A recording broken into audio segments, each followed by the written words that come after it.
Hashem na'aseh v'natzliach. Shiur Torah, Bruchim Habayim.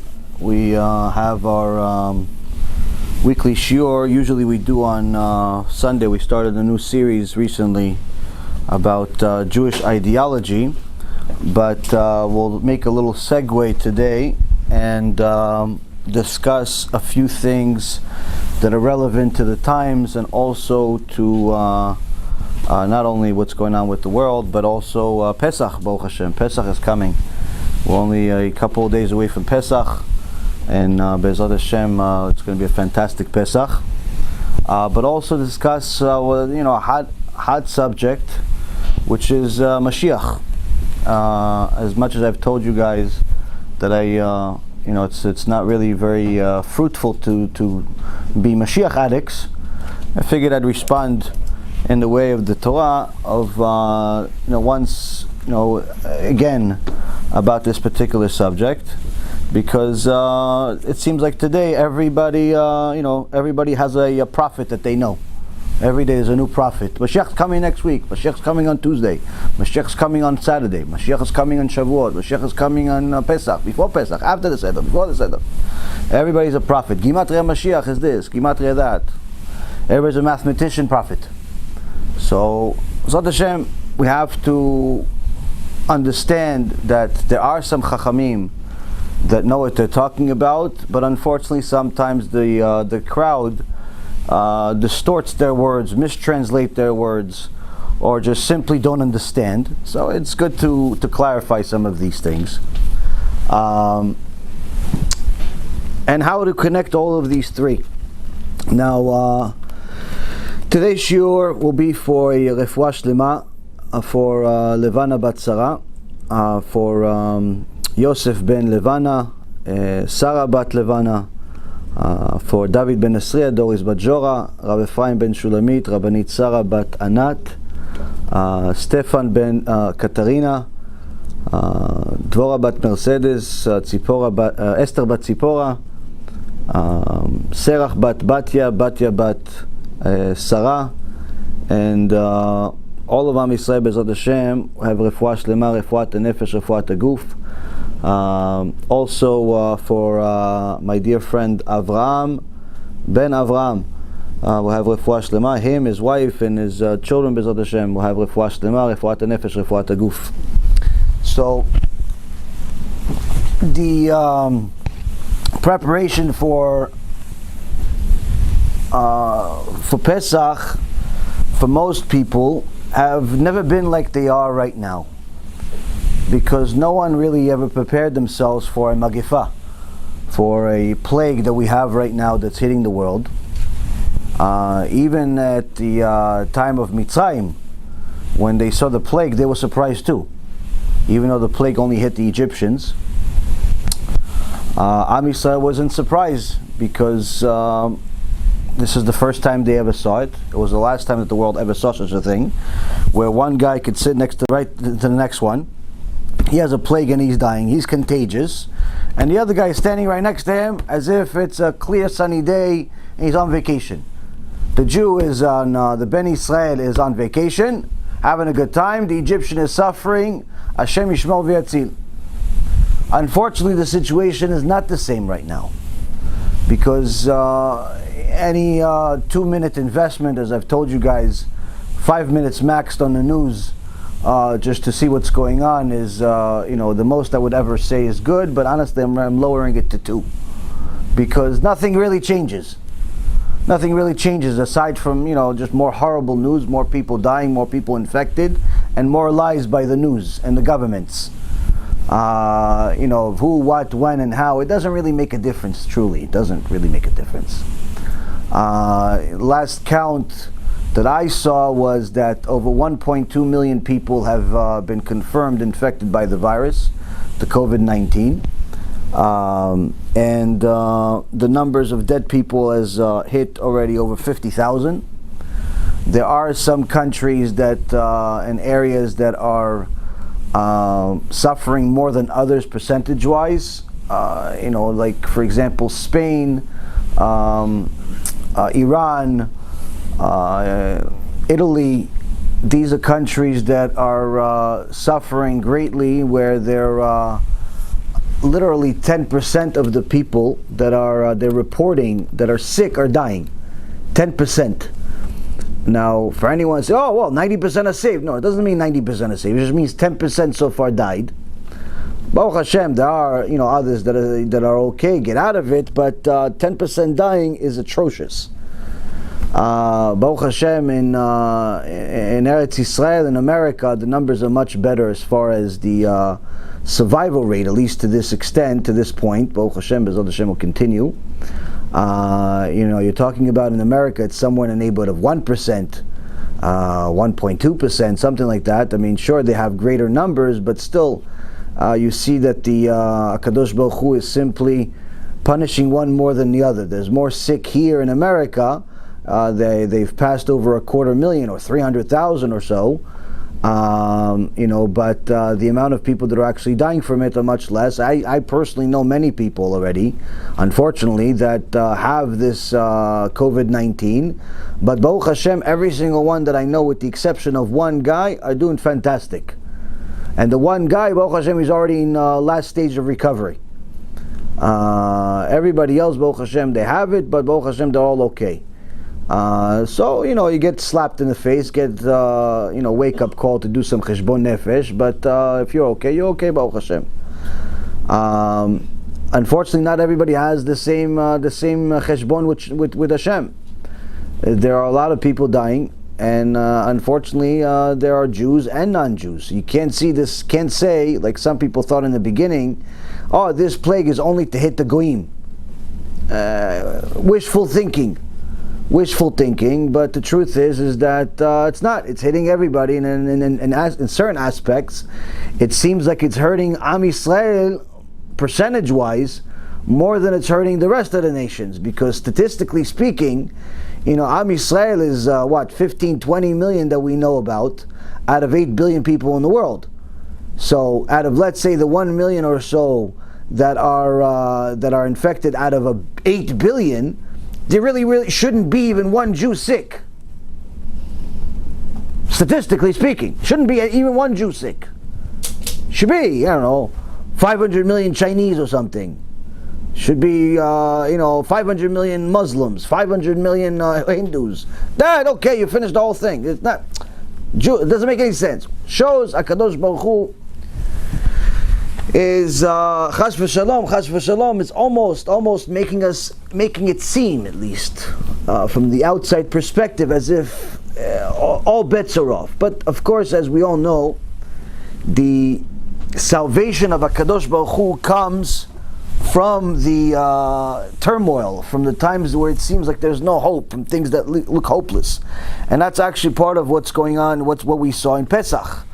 Where we were slaves at the worst possible level. On top of it, our forefathers were idol worshippers, and then Moshe Rabbeinu shows up, and we get the Torah. I mean, if you actually look at it, if you didn't know the story, it came from the Torah, and you tell them, listen, this is the rules. God says He's the only God.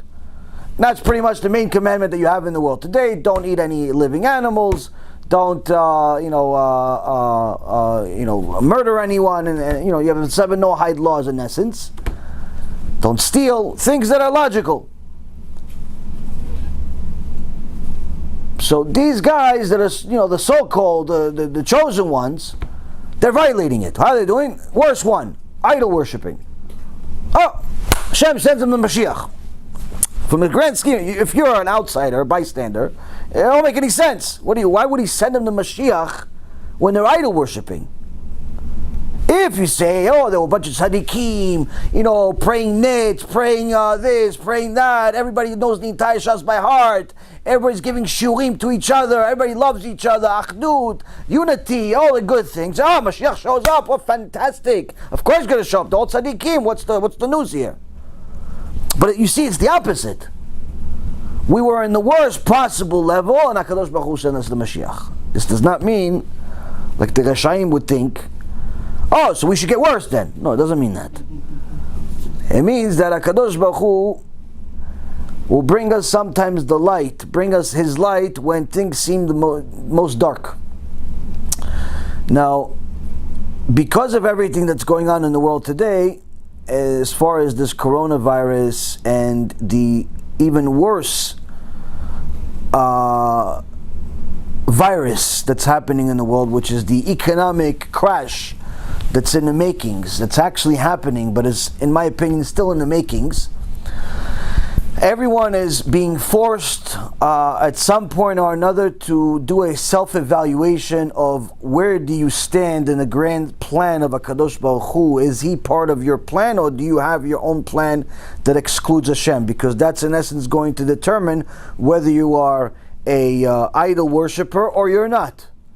Because if HaShem is the number one part of your plan, then you are okay.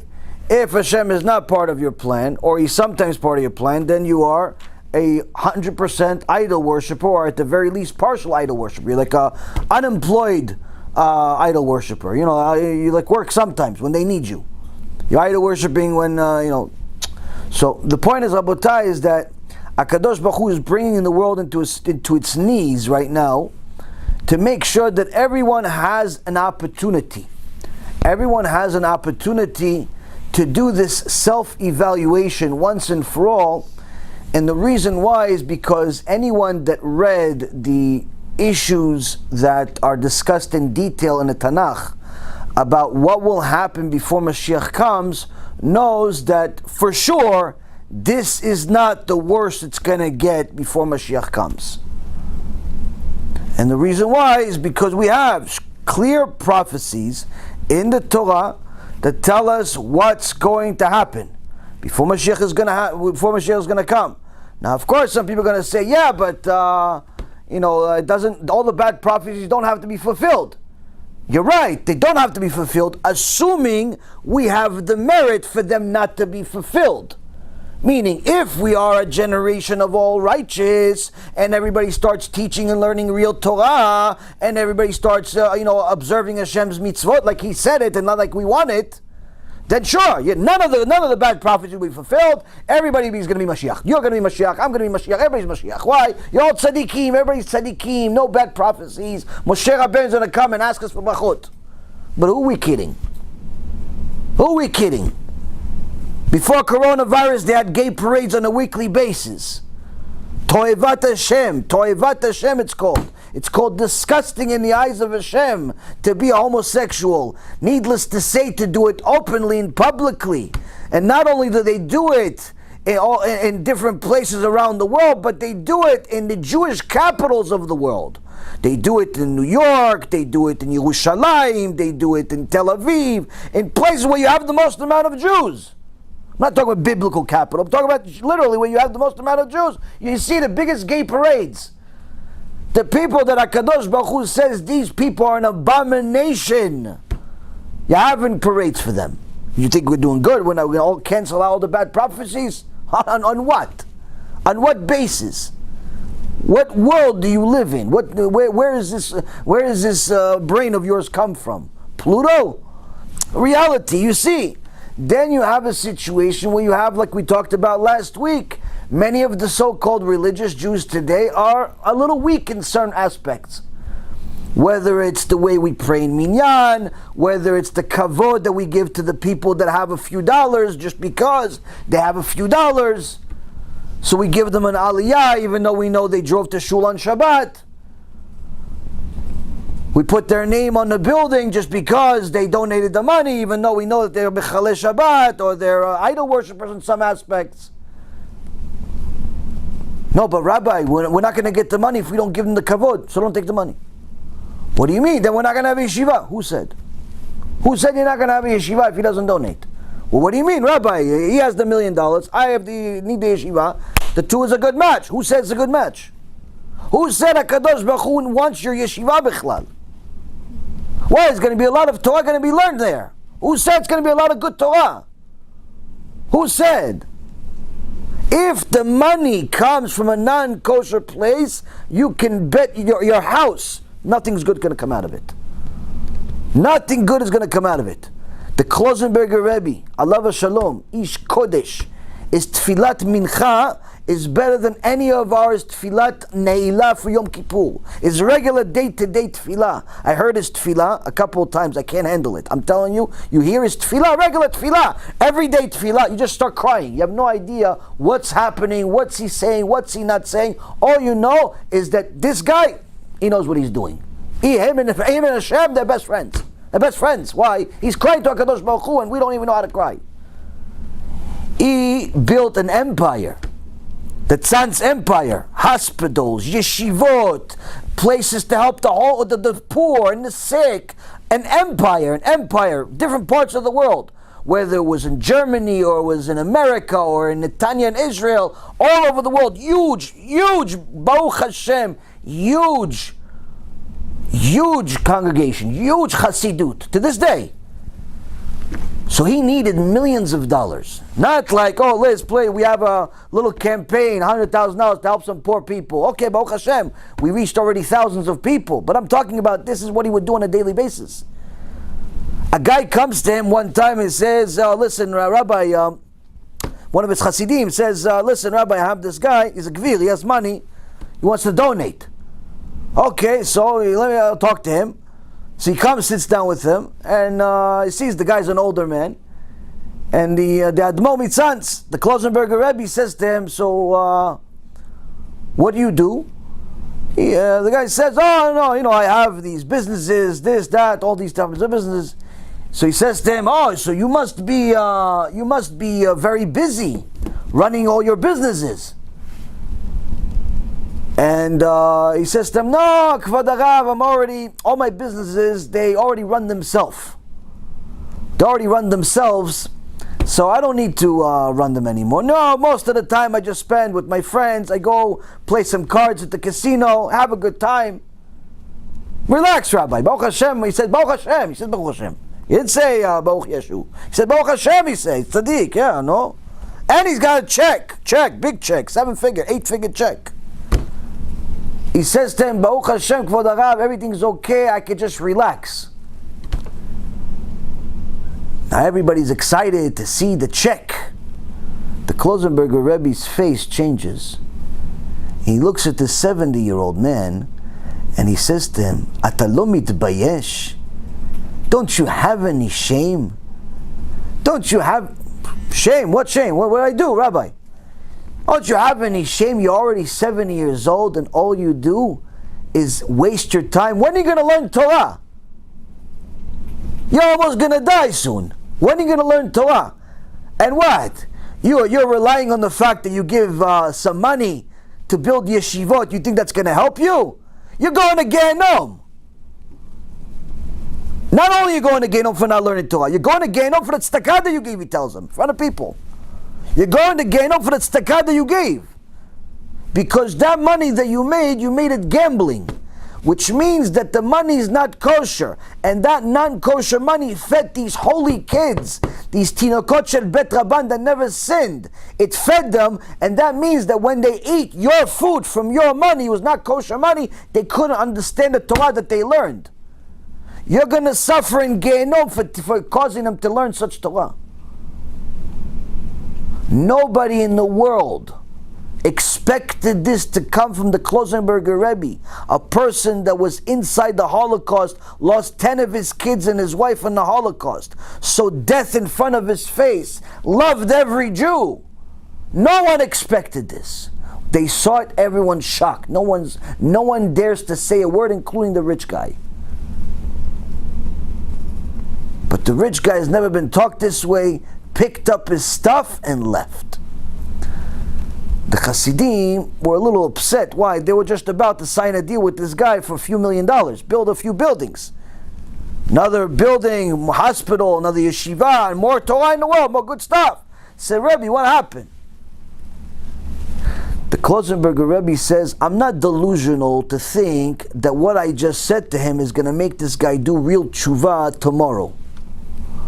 But at the very least, if my words of emet are going to affect him to not continue being a complete rasha, to continue his way without any pain, without any consideration that the fact that what he's doing is wrong, It's worth it. It's worth it to lose all the money in the world and the donations in the world and to get money from such a person. Go show me people that are doing the same thing. Not many, Rabotai, not many. Why? Because, Rabotai, sometimes, even though we believe in HaShem, even though we love HaShem, the reality is, sometimes we have a little bit of emunah crisis. When it comes to money, all bets are off. We put HaShem on the side. Okay, let me close this one deal and then I'll get back to you, HaShem. Let me close this one deal and then I'll get back to you. I'll take this job, I'll take this contract, I'll do this deal, and I'll get back to you, HaShem. No, if HaShem didn't want me to do it, why did He send me this criminal? We rationalize. Why? Because that's what the Satan wants us to do. So we have issues in the religious world also, Rabotai, whether it's the Batei Knesset, or it's money issues, or what's happening also in the business crisis. You have a business crisis. No one really seems to talk about it. It's a business crisis. When was the last time you signed up, you did a deal with one honest contractor? In any business.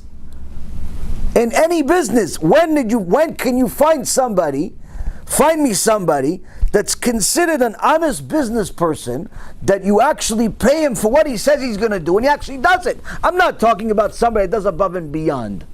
I'm saying somebody, you said, listen, what service do you sell? Oh, I clean pools. Okay, I'll got you. What service do you sell? Oh, I build, I fix kitchens. Okay, I got you. What else do you do? I sell chairs. Okay, I got you. I build this. I do that. Everybody has their job. No problem. It doesn't mean it's not exclusive on one industry. All industries. You tell the guy, what do you do? I do this, this, and this. How much is it going to cost? It's going to cost this, this, and this. You negotiate, you don't negotiate, whatever you want to do. I personally, throughout my whole life, don't like negotiating, and I don't negotiate, which I know is not really Jewish. But I don't negotiate. Why? First of all, I don't see the purpose. I just don't see the purpose of negotiating. If the guy's cheating me, I don't want to do business with him anyway. And if the guy is making a living, let him make a living. I don't know, for some reason people think that no one has a right to make a living except them. It doesn't make any sense to me. It doesn't make any sense. People don't want anyone to make a living. It also happens sometimes now where people say, listen, I want to donate money. Can I send it to some type of terminal without charging a fee? And I say, yeah, you can. You can send a check. I mean, it's inconvenient. You could write a check, send a check, donation of a check. Oh, no, is there any other way? I don't know. You could do other things, but why don't you just send it on the website? No, they're going to charge me a fee. I said, yeah, they're a bank. They're a merchant bank. They make money. Well, I don't like paying fees. I don't like paying fees either. No one likes to pay fees, but at the end of the day, it's convenient, and you have to pay for convenience. And if anything, you should be happy. You should be happy to pay a fee. Why? If they didn't have a business, if nobody was going to pay a fee, guess what? You wouldn't have this convenience. If PayPal and all of these other merchant banking companies did not allow you to do what you're doing, guess what? Business will go back to the way it was the days of Antiochus. You'd have to travel with your horse with the cash in the back seat. People always micromanaging. No, I want to save the $20, $30, $40, $10, $5 in fees. And reality is, Rabotai, my father told me something a long time ago. When it comes to business, God bless him, he's a smart man. He says, when it comes to business, don't negotiate the small stuff, only the big stuff. Let people make money. A few $100, let them make the money. What do you care? The few $100 going to change your life? If it does, you shouldn't be doing the business in the first place.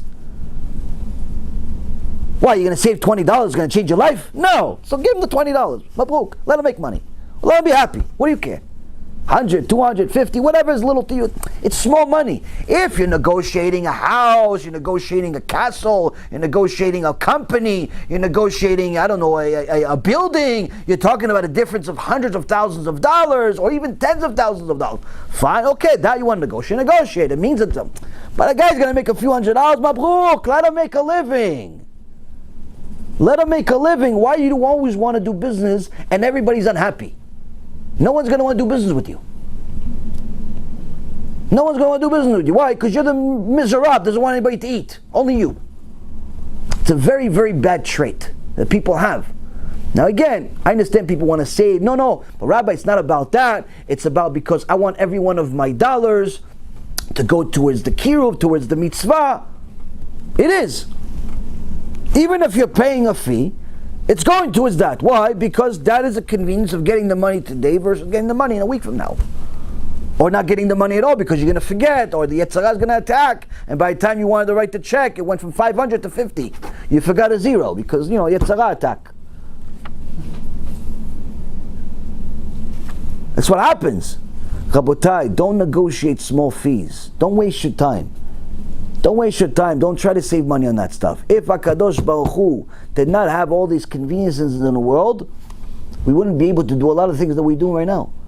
To be honest with you, this whole campaign that we did with the Eretz Yisrael, with feeding all the poor people, if it wasn't for the conveniences that HaKadosh Baruch Hu provided for us, the banking and stuff like that, it would be impossible.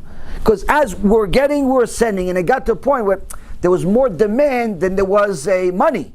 So we just sent 20,000 ahead of time.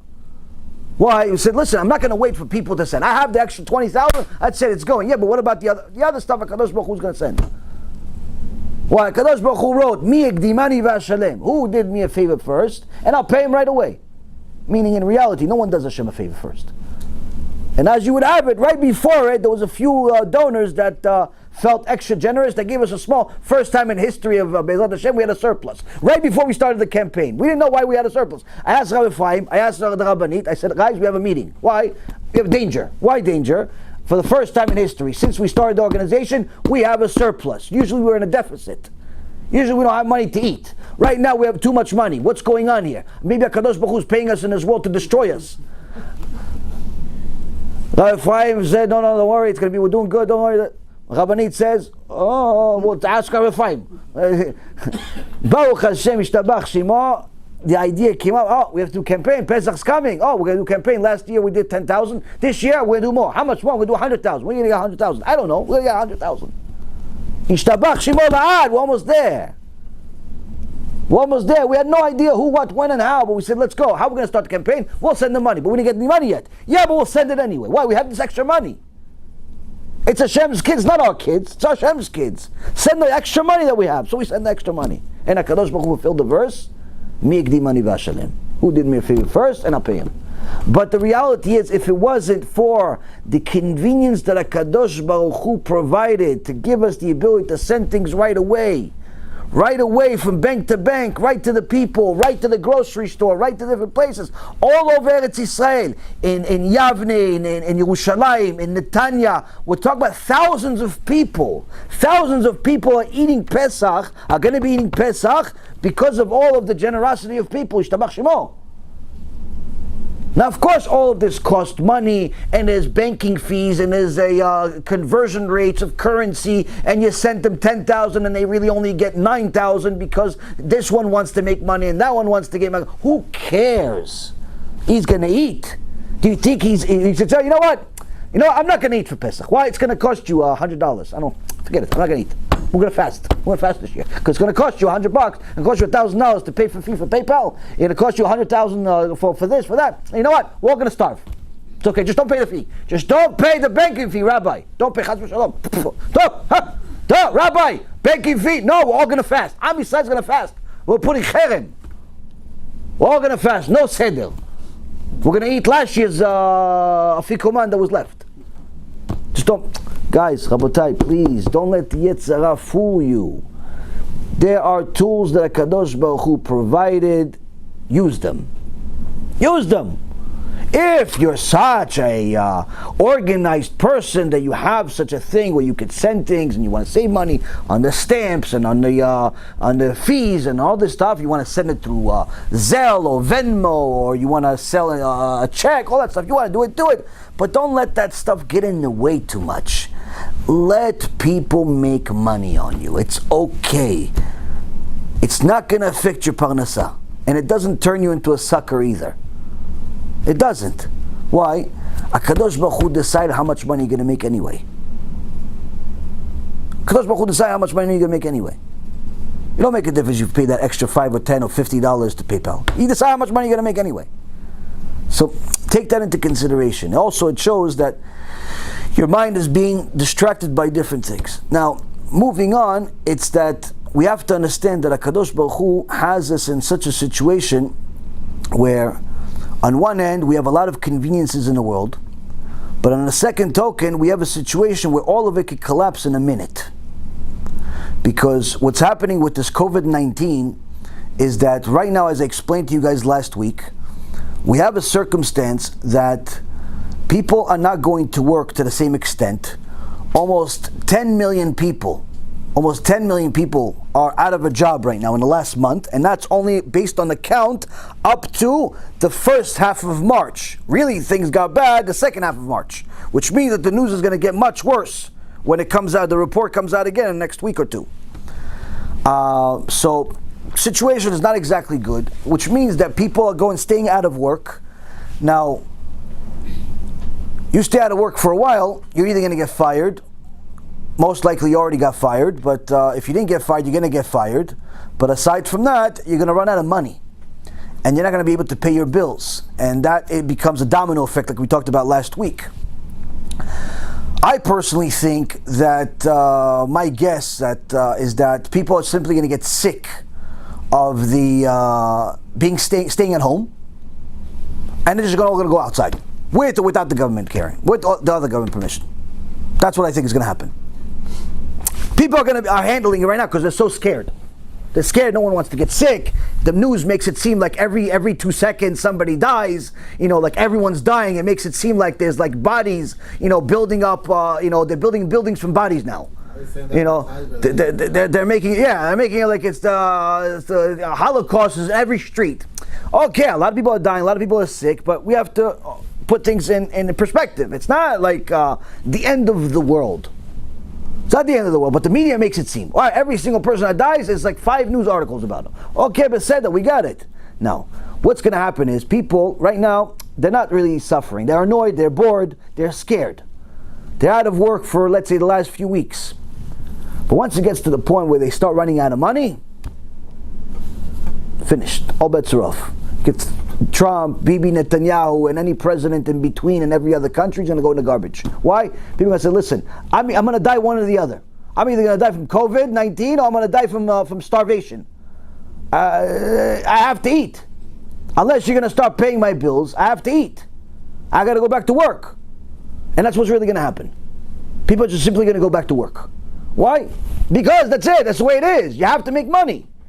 Now, if that doesn't happen, that's only going to be because HaKadosh Baruch Hu is going to get involved with people's free choice to an extent to scare them too much, to act irrational and stay like this for a long time.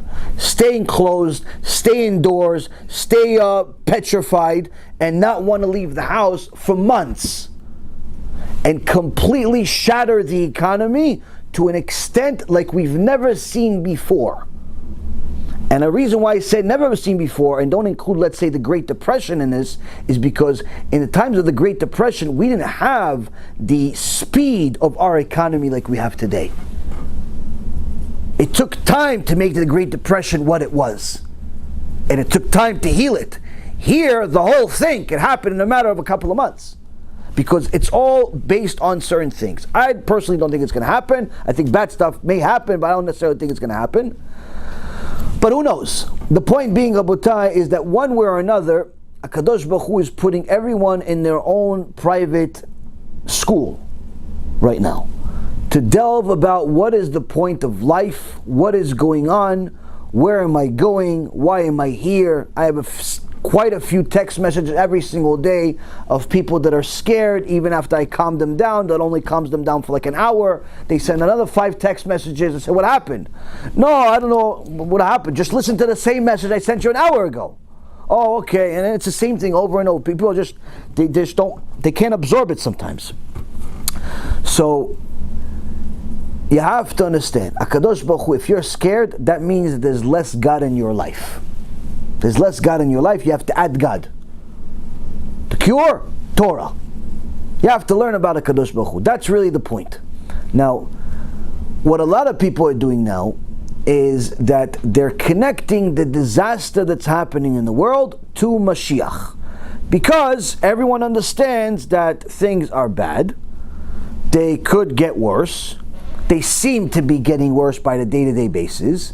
So this should be that HaShem is going to send us the salvation like He did with Moshe Rabbeinu. Right? Wrong. Reason why it's wrong is because anyone that learns about the topic of Mashiach is going to understand that there is going to be a series of events that take place before Mashiach. Now, although there are some tzaddikim, some chachamim that have discussed there being a plague before Mashiach and different crises and so on and so forth, this is by itself not it.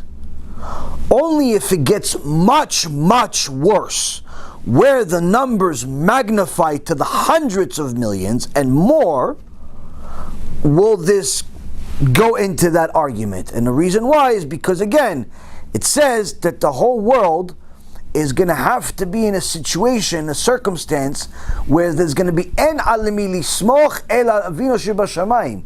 You'll have nothing to rely on other than HaKadosh Baruch Hu. The truth is that even though that's true for perhaps you and I, and for the people that are watching, and for the people that maybe are religious and watching in other places, that's not the majority of the world.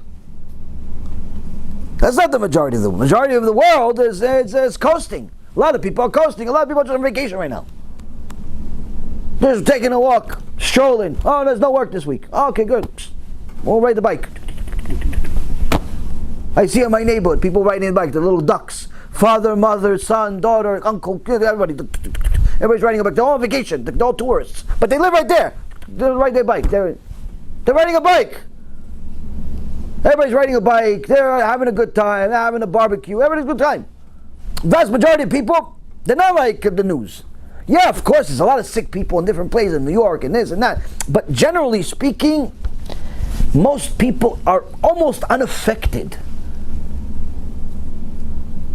Uncomfortable, bored maybe, but not to the extent where we could say this is in the same level as like the Holocaust, Chas v'shalom.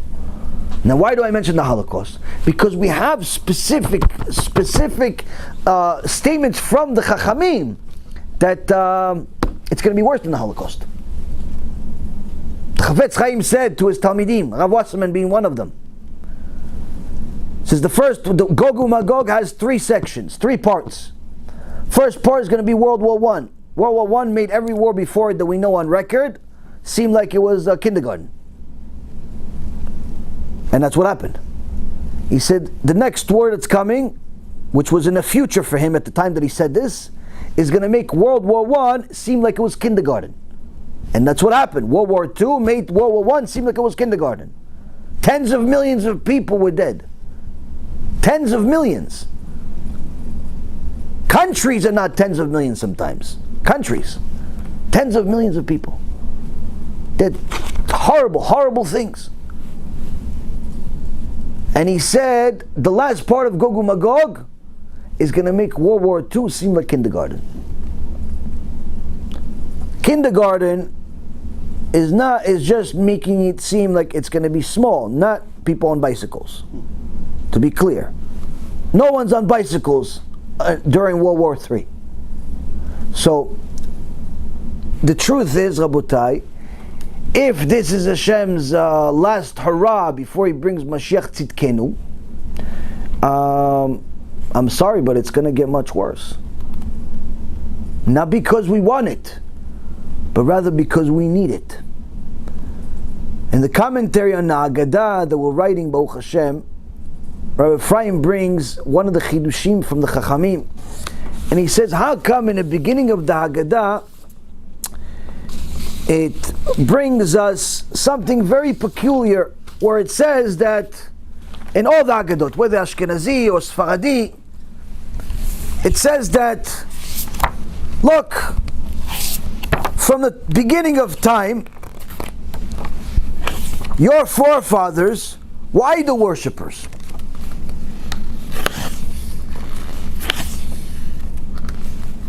Chachamim ask, you didn't find anything else in compliment to say about Am Yisrael to start off the Haggadah? Author of the Haggadah, you couldn't find anything? He says, Mitchila of the Avodah Zarah, you avotenu. At first, our forefathers were idol worshippers. You couldn't find, there were tzaddikim, and Avraham, Yitzchak, Yaakov, Moshe, Aaron, David, Shlomo, all these tzaddikim. I mean, you had Adam HaRishon even, and you want to go back all the way to the beginning. Really, the secret is behind the sin, the original sin, is that he wanted to live forever so he could serve Hashem forever. That's the reason why he made the sin. That's the real reason. Anyone that thinks that he just wanted to go against Hashem because he wanted an apple or something is sick in their head. The real reason is because he wanted to serve Hashem fully, forever, and he knew that he's going to die. So, I wanted to serve Hashem forever. He wanted to find out where the tree of life is. But he didn't know where the tree of life is because the Pasuk says the tree of life was in the middle of the garden. But where's the middle? So you had to eat from the tree of knowledge to find out where the middle is. So even if you go to the beginning, Adam HaRishon, Kodesh Kodeshim, the only one that HaKadosh Baruch Hu himself with his own hands made him. Go back to him, what a tzaddik he was. Spoke to HaKadosh Baruch Hu like they're friends. Talk about him. Talk about Noach. Saved the whole world. The only reason we're here is Noach. All you have to say is, your forefathers were idol worshippers. No, nothing else. So the Chachamim explain is that this is specifically to highlight the chesed of Hashem. The chesed of Hashem on Am Yisrael, that despite our flaws, He still saved us, but even more so to understand why we had to become slaves. You see, Rabotai Yekarim, Am Yisrael was superior from the beginning. The Shvatim, the 12 tribes, were superior to everyone else. Anyone that reads the Midrashim, like Midrash Me'am Loez, Midrash Rabbah, and that goes into the details of their lives, behind the scenes, behind the Psukim, talks about the wars, you see that the Shvatim were superheroes. That superhuman powers. Their intellect was beyond anything we could comprehend. If one of them would walk around in the world today, we would think of him as some type of a god of some type. Like it would be normal to be next to such people. They would defeat entire armies by themselves. So the Shvatim were Kodesh Kodashim. Their kids were good too, but when you are around a bunch of idol worshippers, after a while it starts affecting you. Same thing happened even before them. Avraham didn't come from a good place. Didn't have a Shomer Shabbat father. His father Terach was the Walmart of idolatry. But despite that, Avraham overcame it. Meaning that, Rabotai, whether you go to Avraham or you go to the Shvatim or anywhere you go, idolatry was already in the system. So HaKadosh Baruch Hu had to cleanse this filth out of our neshamot. How? By literally breaking us down. The reason why we felt like we can do whatever we want is because we were in essence superior to everyone else. They were smarter than everybody else, they were more powerful than everybody else. You see, look, Yosef HaTzadik, the guy sitting in jail for 12 years, no one knows who, what, when, and how. At the end of the whole thing, the guy goes up and one day he makes Egypt the richest country in the world. It's like you gave the guy, he's like a hedge fund manager, you gave him $5, he turned you into a billionaire. How? I gave you an idea that you should have had yourself, but you didn't know how to execute it. No, they not only didn't know it, they didn't know how to execute nothing. They said, listen, you're like a man of God, you do what you want. We'll give you everything. The Midrash says that on the day that Paro made him the viceroy, made Yosef HaTzadik the viceroy, he made him a billionaire also. Well, it's not nice to make the guy that's number 2 next to the king, next to the Paro, some guy that's making $200,000 a year. No, we're going to put you in the same level.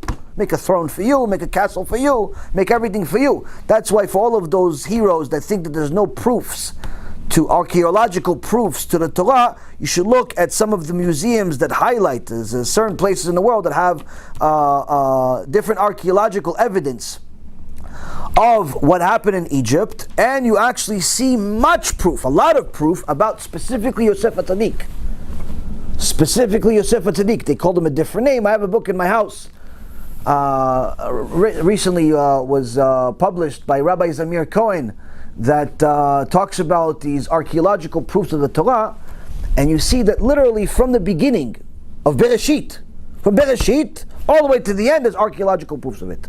Which means that if you haven't seen it, doesn't mean it doesn't exist. It just means you haven't studied enough. Because there's a lot of it. And it's not just Josephus. Like people think like Josephus is like the Torah. No, it's not just him. There's many other historians, many other proofs, many other writings, many other things. There's even writings among the Goyim, for example, of people that wrote about Yeshua ben Nun. Yeshua ben Nun, they chased him away. They were scared of Yeshua ben Nun. When Yeshua ben Nun went into Eretz Yisrael, the Goyim ran away. Some of them ran away. So they wrote about it in their own newspapers 3,300 years ago. So we're running away from this wicked, evil Yeshua ben Nun. They wrote about him. He's wicked. Paparazzi they had over there. Everybody. There's cameras and everything. Point is, Rabotai, is proofs for everything. If you didn't find it, it means you didn't look hard enough. Now, the beauty is, Rabotai, is that Am Yisrael was superior, was full of geniuses, powerful people. But that also builds into your gava, builds into your ego. And HaKadosh Baruch Hu says, Toivat Hashem kol gvalev. I can't stand people that are arrogant.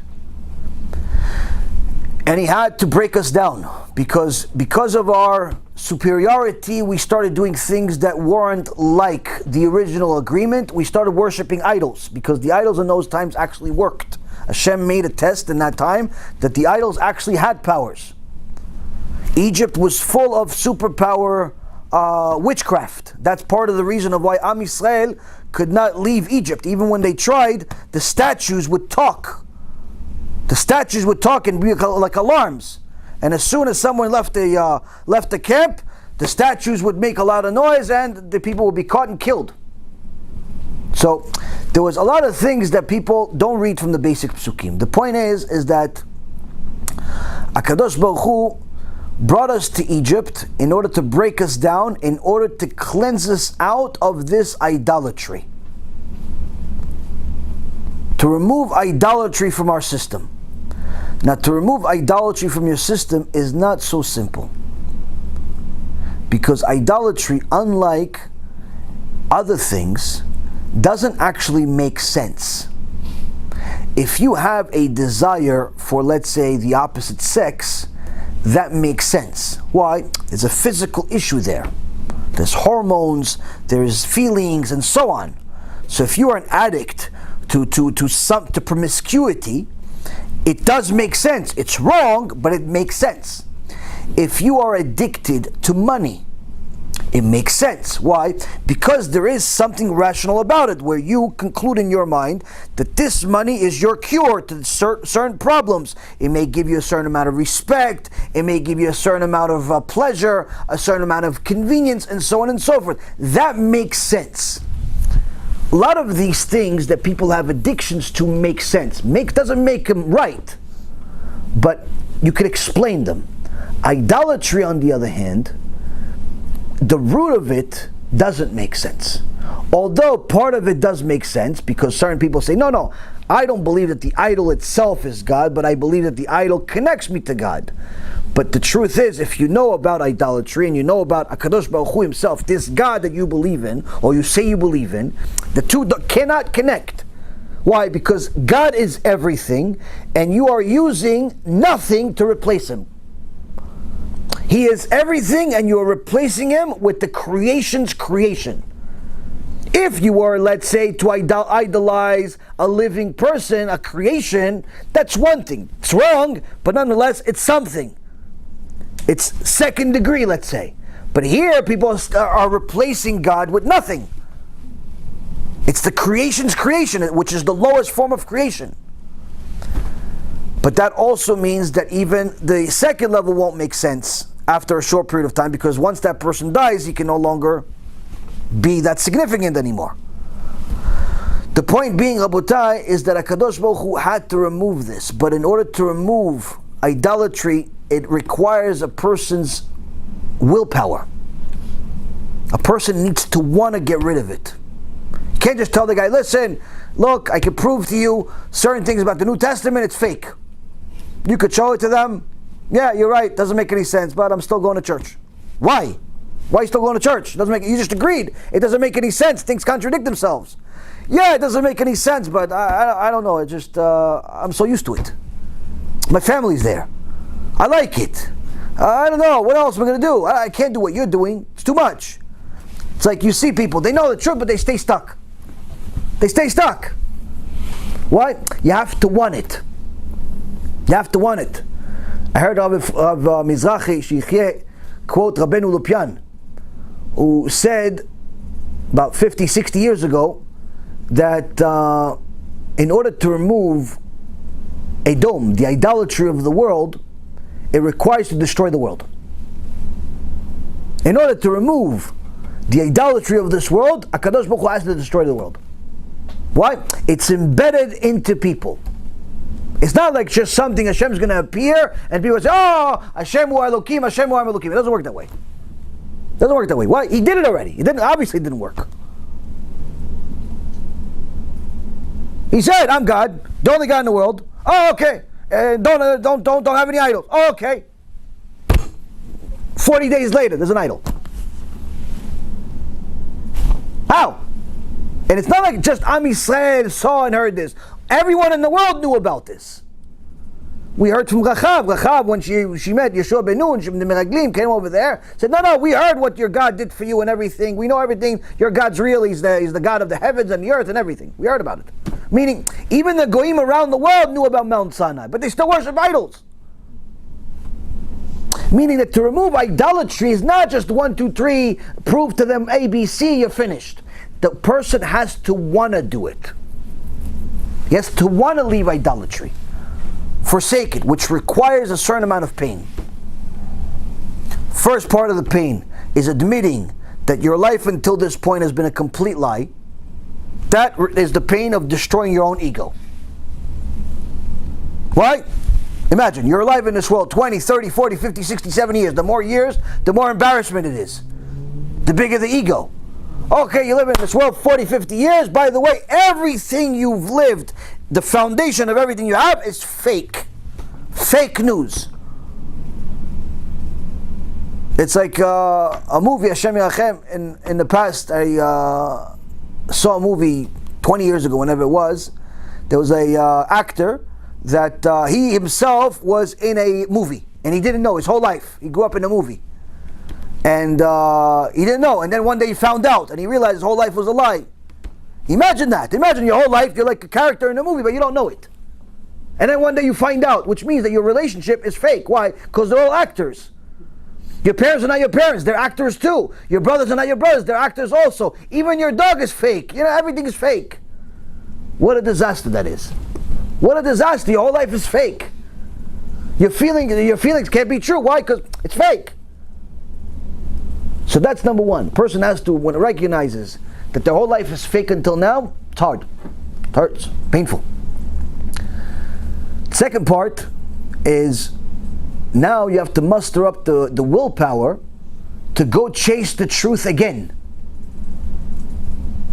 With the faith required that this time you're not going to make a mistake. You know how much willpower that requires? Everything. Whatever you have, plus more. Why? Because to chase the truth, Hashem doesn't make it easy. And that requires every day. Third part of the pain is now you have to make decisions based on this new findings. What's the decision? Forsaking your past completely. Meaning, all those relationships, whether it be with family, friends, or whoever, that are anti your real truth, your new truth, you cannot maintain these relationships very much. Why? Because the more you go, even if you're not doing anything actively, the longer you go into this new world, this new truth, the more of a separation you have from the old falsehood. The less you have in common, the less you can discuss, the less you see on the same page. You just simply don't see alike. you start seeing this tension, even if you don't say anything about it. Some people are very vocal about it. Some people are very quiet about it. Whatever your strategy is, either way, the relationship dies. One way or the other, it's going to die. And if it's alive, it's because you haven't really forsaken it yet, which means you're not there yet.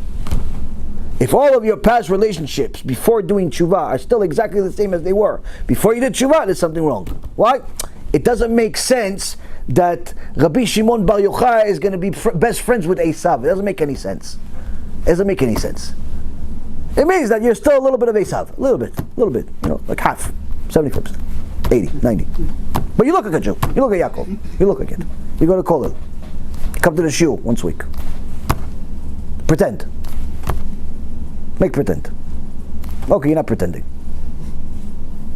No, you have to make a change. Yeah, but it hurts, Rabbi. That's the point. HaKadosh Baruch Hu wants us to hurt. Why? He was hurt. He was hurt for a long time. In order for us to take HaKadosh Baruch Hu 100%, we have to make some sacrifices. And that's hard.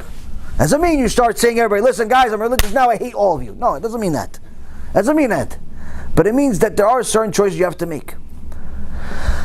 What is this like? This is what HaKadosh Baruch Hu told us to do as a people in Egypt. After we've been destroyed, for a couple of 100 years we're there in Egypt.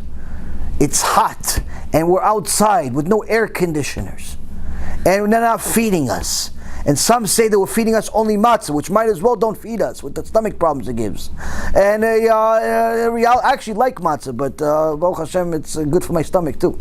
The point is, Rabotai, is that people were not having a good time. Why? They were carrying a kid for 9 months, then the Egyptian kills him. Shem Yerachem. The guy's working non-stop without even getting paid. He doesn't meet his quota. He missed one stone. They take his kid, put him in front instead of the stone. Who wants kind of a job? What kind of job is this? It's a nightmare. So now you're seeing your friends, your family, all types of people die. You have no purpose. You don't know what to do. You don't know what to say. They're mistreating you in every single way. They're torturing you in every single way for years. And then HaKadosh Baruch Hu says, okay, I'll take you out. Okay, Baruch Hashem, good. What do we do? You have to take their idol. Who's there? The Egyptians. I'm scared of the Egyptians. Okay, yeah, it's the point. You're scared of the Egyptians? Listen, I did all the plagues. You saw the plagues? Yeah, I saw the plagues. Dam, Tzfardea, Kinim, all that stuff, you saw it? Yeah, God, that was fantastic. Great show, God. Great show, I loved it. The blood was really amazing. We got really rich off of it. We sold them our water, we got rich. The Tzfardea, we saw the Egyptians, they couldn't sleep at night, like they didn't let us sleep at night, because the frog was inside them, making all day. It was fantastic, Hashem. What a show. What a show. Then you had the polar bear and the eagle and the snake and all these things appear just in their houses, not our houses. Hashem, it was like the zoo, but it was like live. Amazing. I love the show. Okay, guys, you like the show? Good. Okay, last hurrah right now. You want me to take you out? Yeah, Hashem for sure. What are you doing? What are you waiting for? Waiting for one thing. Go, the Egyptians. The Egyptians? Yeah, Egyptians. Go, bring their God. Which God? Bring their goat. Bring their goat, tie it to your beds for a few days. Well, after we kill it? No. Leave it alive. But God, he's going to make noise. Yeah. Hold on a second. God, if it makes noise, the Egyptians are going to come. They're going to say, what is going on? And they're going to see our houses that don't have doors. They're going to see that we tied their God to the bed. He said, yeah, exactly. What are we going to say then? Tell them, this is your God, right? He goes, yeah, it's my God. Yeah, we're going to kill him in a few days.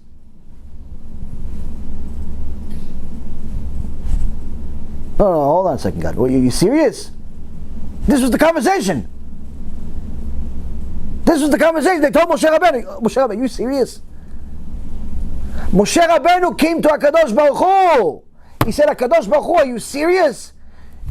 The Jews, the Am Yisrael, Bnei Yisrael, they're petrified already from the Egyptians. You're telling them to take the Egyptian God, tie it to the bed, let him make all the noise in the world for 3 days, make sure the Egyptians come. Like it's enough noise that all the neighbors are complaining. Make sure they come, show them the thing, say, by the way, that's your God, right? I'm going to cook them a barbecue in a few days. They're going to kill all of them. HaKadosh Baruch Hu says to Moshe Rabbeinu, if they don't do it, I'm not taking them out of Egypt. He says to him, I swear on my name, if they don't do this, I'm not taking them out of Egypt. Die in Egypt.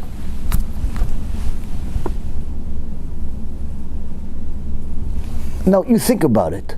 Hold on a second. All the plagues, all the things, why don't you just kill their God already as part of the whole thing?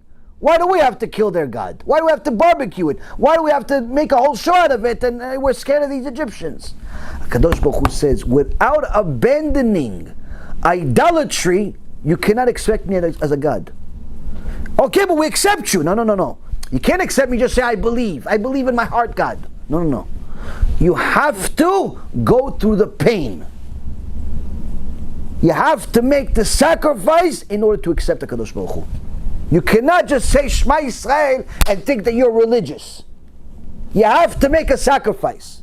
Overcome a major fear. What are you scared of? I'm scared of this. Okay, overcome it. Overcome it. Their biggest fear in the world was the Egyptians.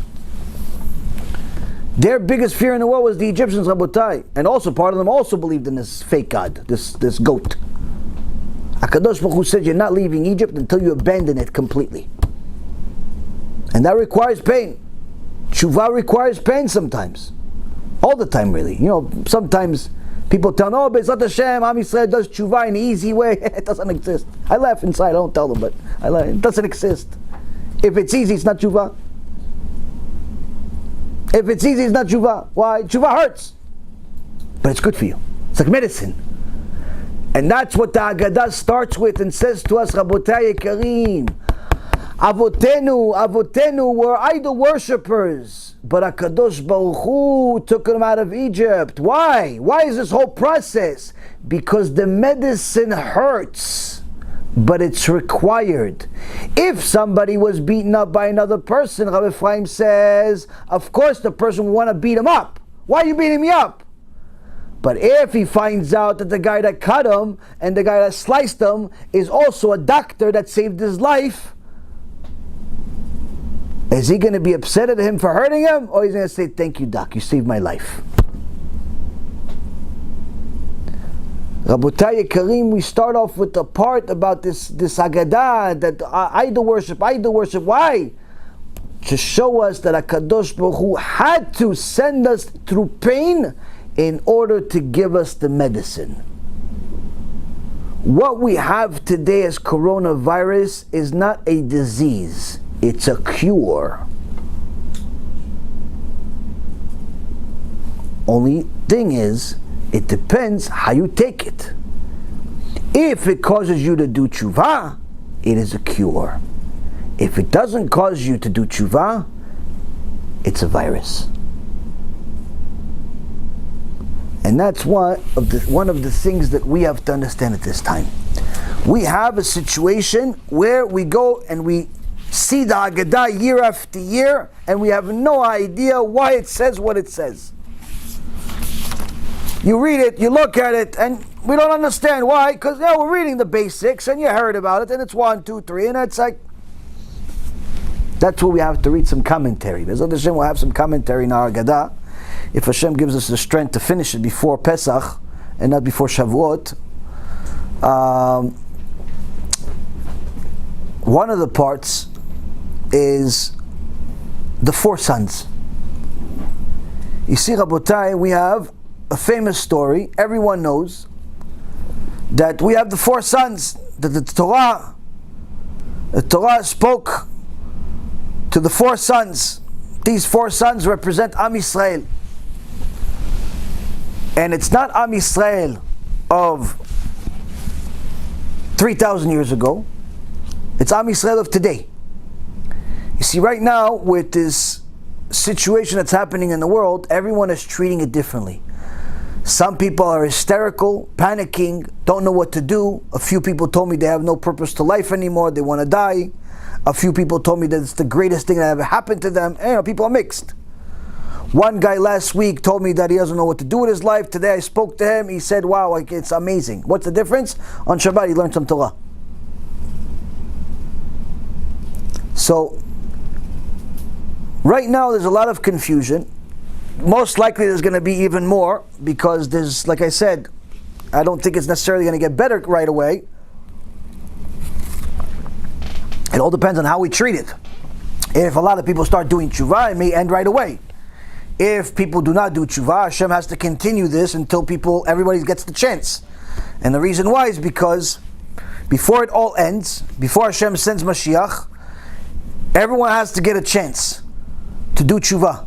Not just a chance where they see one YouTube video, not just a chance where they meet one person, not just a chance where they go to shul once or twice, but a chance where Hashem says, look, you had all of the chances. I sent you a plane, I sent you a helicopter, I sent you a boat, I sent you a friend, I sent you all types of things. You didn't take any of the choices. What do you want from me? I had to destroy you. And when we see what we did, we're going to ask Hashem, please judge us already. We're embarrassed. We're so embarrassed of our own actions. Before HaKadosh Baruch Hu brings Mashiach, there's going to be a war where 2/3 of the world is going to die in a matter of minutes. At the time that this was written, Rabotai, the most sophisticated weapon in the world was simply powder. Powder that made explosives, barely nothing. The most you could explode is maybe a room. Which means that even if you took all the powder and shot it from one side of the camp to the other, at best you killed a few hundred people. But HaKadosh Baruch Hu already told the prophets that in a matter of minutes, the Gaon Mivina says 8, 9, 10 minutes, something like that. I don't remember seeing it with my own eyes. Some people say 8 minutes, some people 9 minutes, some people say 12 minutes. Doesn't make a difference. Point is, a few minutes. HaKadosh Baruch Hu already told us the world's going to be destroyed in a short period of time. Minutes, 2/3. At the time this was written, that wasn't possible. Today, no one needs to be a genius to understand this is very possible. And even less time. The only reason it take 8 minutes is because it takes a while for the missile to arrive.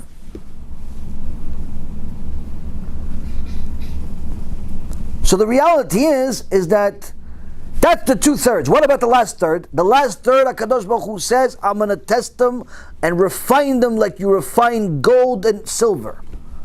Anyone ever see gold refining? It's a very pretty process if it's on gold, not on people. If it's on gold, it's fantastic. They take the bar, they put it in this lava, and everything turns into lava. You can't really tell the difference between the lava and the gold, and you have this thing, and then they make a bar out of it. It's cool, really, really cool. Only difference is, it weighs a whole lot less. Why does it weigh a whole lot less? Because it removes this whole process of melting this gold, removes all of the foreign non-gold metals. That's the whole point of gold refining. You take all the gold that people sell you, or that you bought. Now all this gold is not pure gold. It has other things in it. Sometimes for the sake of making it hard, sometimes for making it seem like it's heavier. If it was all 100% gold, it would be, first of all, it wouldn't be able to make it into jewelry because it would be too flexible. It would break. But aside from that, it would be too light. So you have other metals in it. But when you refine gold and make it into that, you have to remove all of that.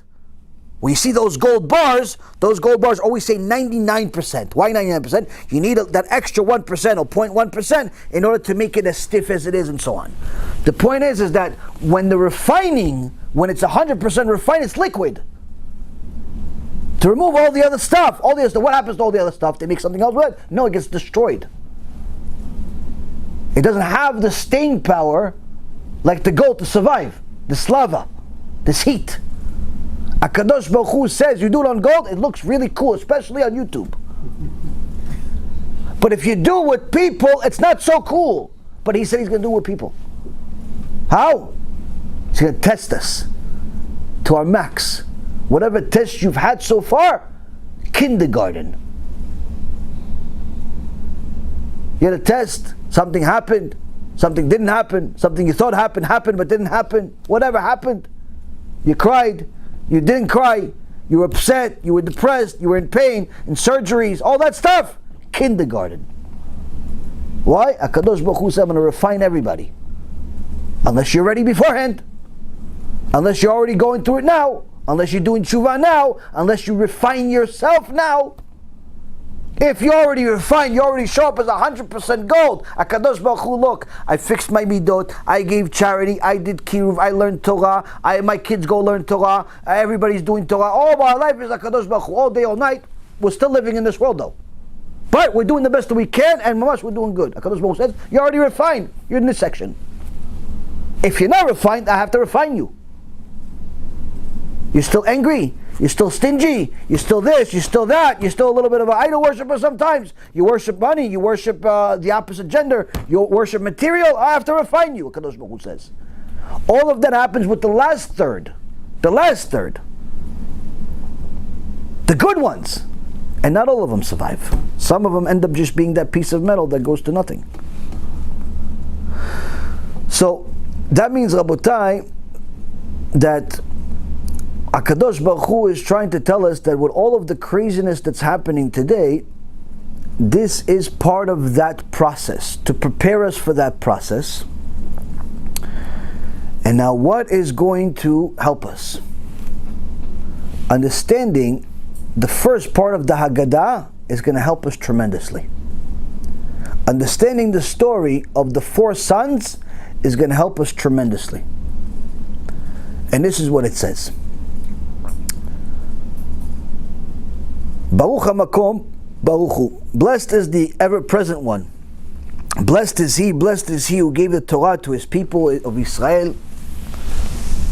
The Torah speaks of 4 sons. One who is wise, one who is wicked, one who is simple, and one who does not know to ask. This is a fun part. I remember growing up, reading it. We would always make fun of the one that was the Rasha. You know, you would always want to be the Chacham, and whoever got stuck with the Rasha, no, Gabi, Rasha, no, Yaron, Rasha, you know, make fun of the Rasha. We didn't really know what it all meant. In reality, when you read the commentary on this, the Rasha seems like he's a Gdol Ador already, he's such a genius.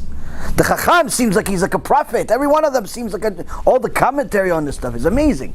But the point is that each one is representing a different part of Am Yisrael, a different part of that people that HaKadosh Baruch Hu says, these are my chosen people. It also represents parts of the people in the world, the nations, the foreigners, who they choose to be. So it says, Chacham HaOmer, the wise one, what does he say? What are the testimonies, the chukim, the statutes that HaShem our God commanded us? Now, the wise one is clearly asking a question to show that he's interested. Now, the sign of a person that's smart is when he has a question that has a purpose. The sign of a person that's not smart is when a person has a question without a purpose. He just wants to know, he's just curious.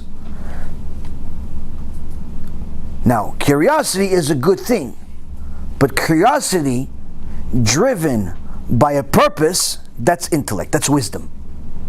Curiosity without intellect, that's a cat. Cat was curious, he died because of it.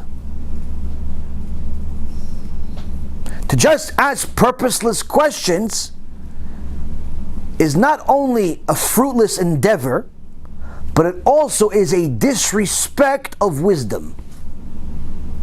Because if you believe that this rabbi, this source of information, is a valid source of information, at the very least you should respect that source of information's time and not waste it with purposeless questions.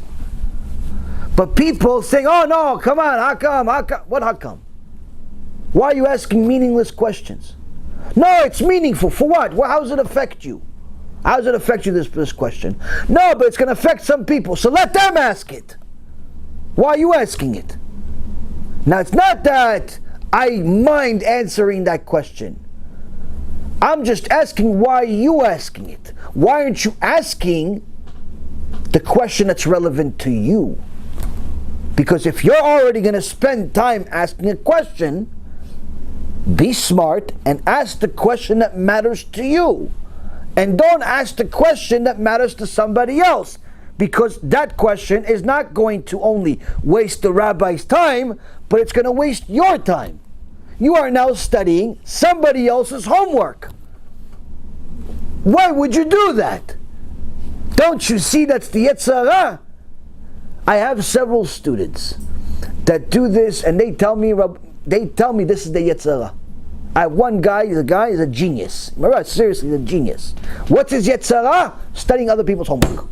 All day he's looking at other people's stuff and trying to find all the different types of things that affect everybody else. Not him. But I tell him, listen, but you have a regimen. I gave you a regimen of things to study. You got to do this, you got to do that. You have a whole list of things you need to do. Did you do them? No, I'm getting to it. Okay, you're getting to it, that's good. So what did you do today? Oh no, I didn't do it today. Why did you do it today? No, I was on the course on this one. I was reading the book on that one, but that's not part of your regimen. Yeah, I know, Rabbi, I'm sorry. What I'm sorry, this is 6 months already. You just wasted 6 months looking at other people's homework, reading other people's books, watching other people's shiurim. For what purpose is it going to serve for you? Yeah, I know I shouldn't do it. It's my Yetzer Hara. Yeah, it's your Yetzer Hara. So since you know it's your Yetzer Hara, stop it. Stop it. Acknowledging the problem is part of the cure, but you cannot continue eating the poison. People do this a lot. It's one of the greatest tricks of the Satan, where he sends you different things that pique your interest but have no substantial effect on your life. Recommended videos. You watch a video, yeah, it gives you all types of chizuk, this, that, and the other thing, but it's like 5 minutes into it, you see like a recommended video with like a cool picture. It's like, I always wondered how they make steel garbage cans. It's only a 3-minute video. I'm going to get back to this one. Click. Next thing you know, you're 3 hours into videos about how to make steel garbage cans. What happened to 3 hours? Rabbi, the shiur is too long. What do you mean the shiur is too long? What do you mean the shiur is too long? You spent 3 hours watching steel garbage cans from every production company in the world. No, it wasn't just garbage cans, Rabbi. Well, what is it? Oh, it's cars too. 3 hours watching how stuff is made, how stuff is not made, how the fruits travel from Indonesia to different parts of Asia, how the bananas are going bad because of a certain poison inside the crop. All that stuff you know. But how to keep Shabbat, you still don't know. You still don't know. So much useless information. Recommended videos. They tell you the videos are too long, but they don't realize they watch hours and hours of shtiyot. Another thing is a poison, is now there's a new trick for my personal students. What's the trick? Manis Friedman. What is it? You'd never believe this. This is Mamas, the Satan himself. Now everyone that's my student for some time, or whatever they call themselves, will follow my shulim for some time, they know that Manis Freedom is a kofir. Not because I said it, but because we proved it. Now, what does the Satan do to them? What is especially the ones that are zealous, that are 100% on board, yeah, worst, all that stuff. What does the Satan do? As soon as my video, they watch my video online goes on, recommended auto, like the next video that auto goes after is a Manis Freedom video. Every week, 1, 2, 3, 4, 5, 10 people tell me, listen, he said this in this video. I said, why are you watching his videos? No, you don't understand, Rabbi. It automatically went on. I left your video on, and then when I came back, he was on, so I was just watching it. Next thing you know, I'm watching this idiot for 30 minutes tell me that there's 3 gods. What do you mean he said 3 gods? He goes, yeah, God has parts according to him. I said, that's idolatry. He goes, yeah, that's what I was trying to tell you. I said, why are you watching it? Why are you watching it? And then another guy says, yeah, look over here. Every day somebody tells me, Manis Friedman alert. Why are you watching it? Satan. Satan himself shows up inside your Torah feed. Don't watch him. Don't do me any favors. We already know he's a Rasha. Don't watch him anymore. Don't watch anyone that's a Rasha. Don't be a private investigator of Rashaim. Why? It's wasting your Torah time. and it will affect you overall in general. I'll give you guys a secret. At some point, we were at war with this organization in Israel, Reshaim Arurim, that the missionaries, and Rabbi Ephraim was going back and forth against them. They were making videos, he was making videos, and proving that their whole thing is nonsense. Now, as part of the production for the videos and different things, I had to watch stuff to bring evidence and stuff like that. And eventually, I started noticing that I myself, now I know about Christianity, it's all fake, it's all nonsense, but I started realizing that every single time I pray, every single time I started praying at that time, I would have images in my head of this nonsense that I read, or nonsense that I watched. And I'm like, what the hell is this doing in my head? Like, why am I thinking this? And it started bothering me, and I said, okay, I let it go. A day, 2 days, 3 days. And you start noticing it in different things. It's like, what is going on here? I talked to Rabbi Ephraim, he goes, okay, stop, finished. I said, what? Because no, you can't do it anymore. I said, why not? He says, no, this is a specific tumah, you got too far, it's going to affect you. Can't do it. Can't do it. It's going to affect you. You have two more important things to do. We've got to do it a different way. There are certain things, Rabotai Yekarim, that have enough power on specific neshamot that could impact them in a very negative way. Now, so you don't think I'm some type of unique case. Somebody came to, I believe it was Rabbi Israel Misalant, one of his Talmidim. One of his Talmidim was a person that was a tzaddik, person that was big Talmid Chacham. For whatever reason or another, his tikkun in a generation was idolatry. He came to Rabbi Israel Misalant and he says to him, Kvod Harav, I know if I continue to live, I'm going to fall for idolatry. I know it's fake. I know it's nonsense. But for whatever reason or another, it's affecting me, it's driving me crazy, it's this and that.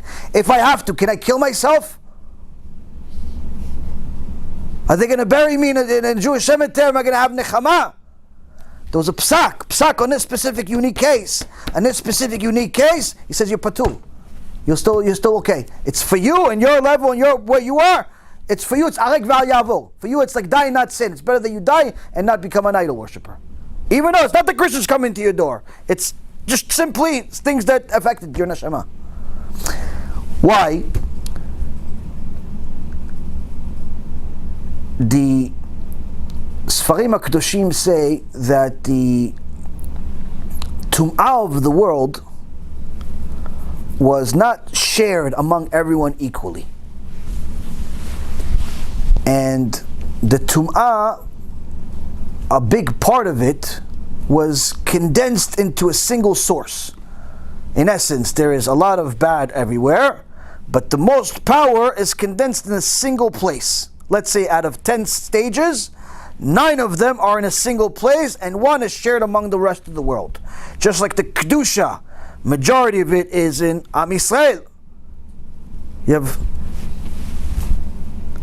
have 9, let's say, in Am Yisrael, 1 around the rest of the world, let's say.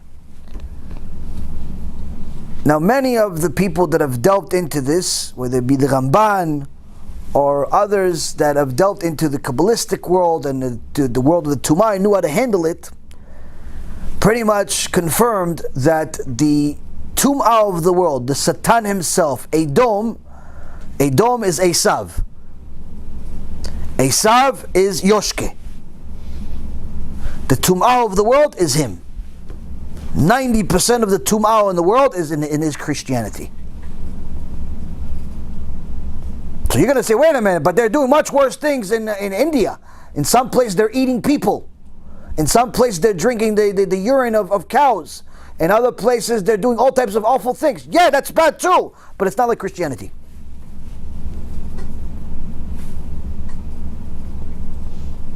One of the things that I've seen with my own eyes is how Christianity affects most people that give it any credit.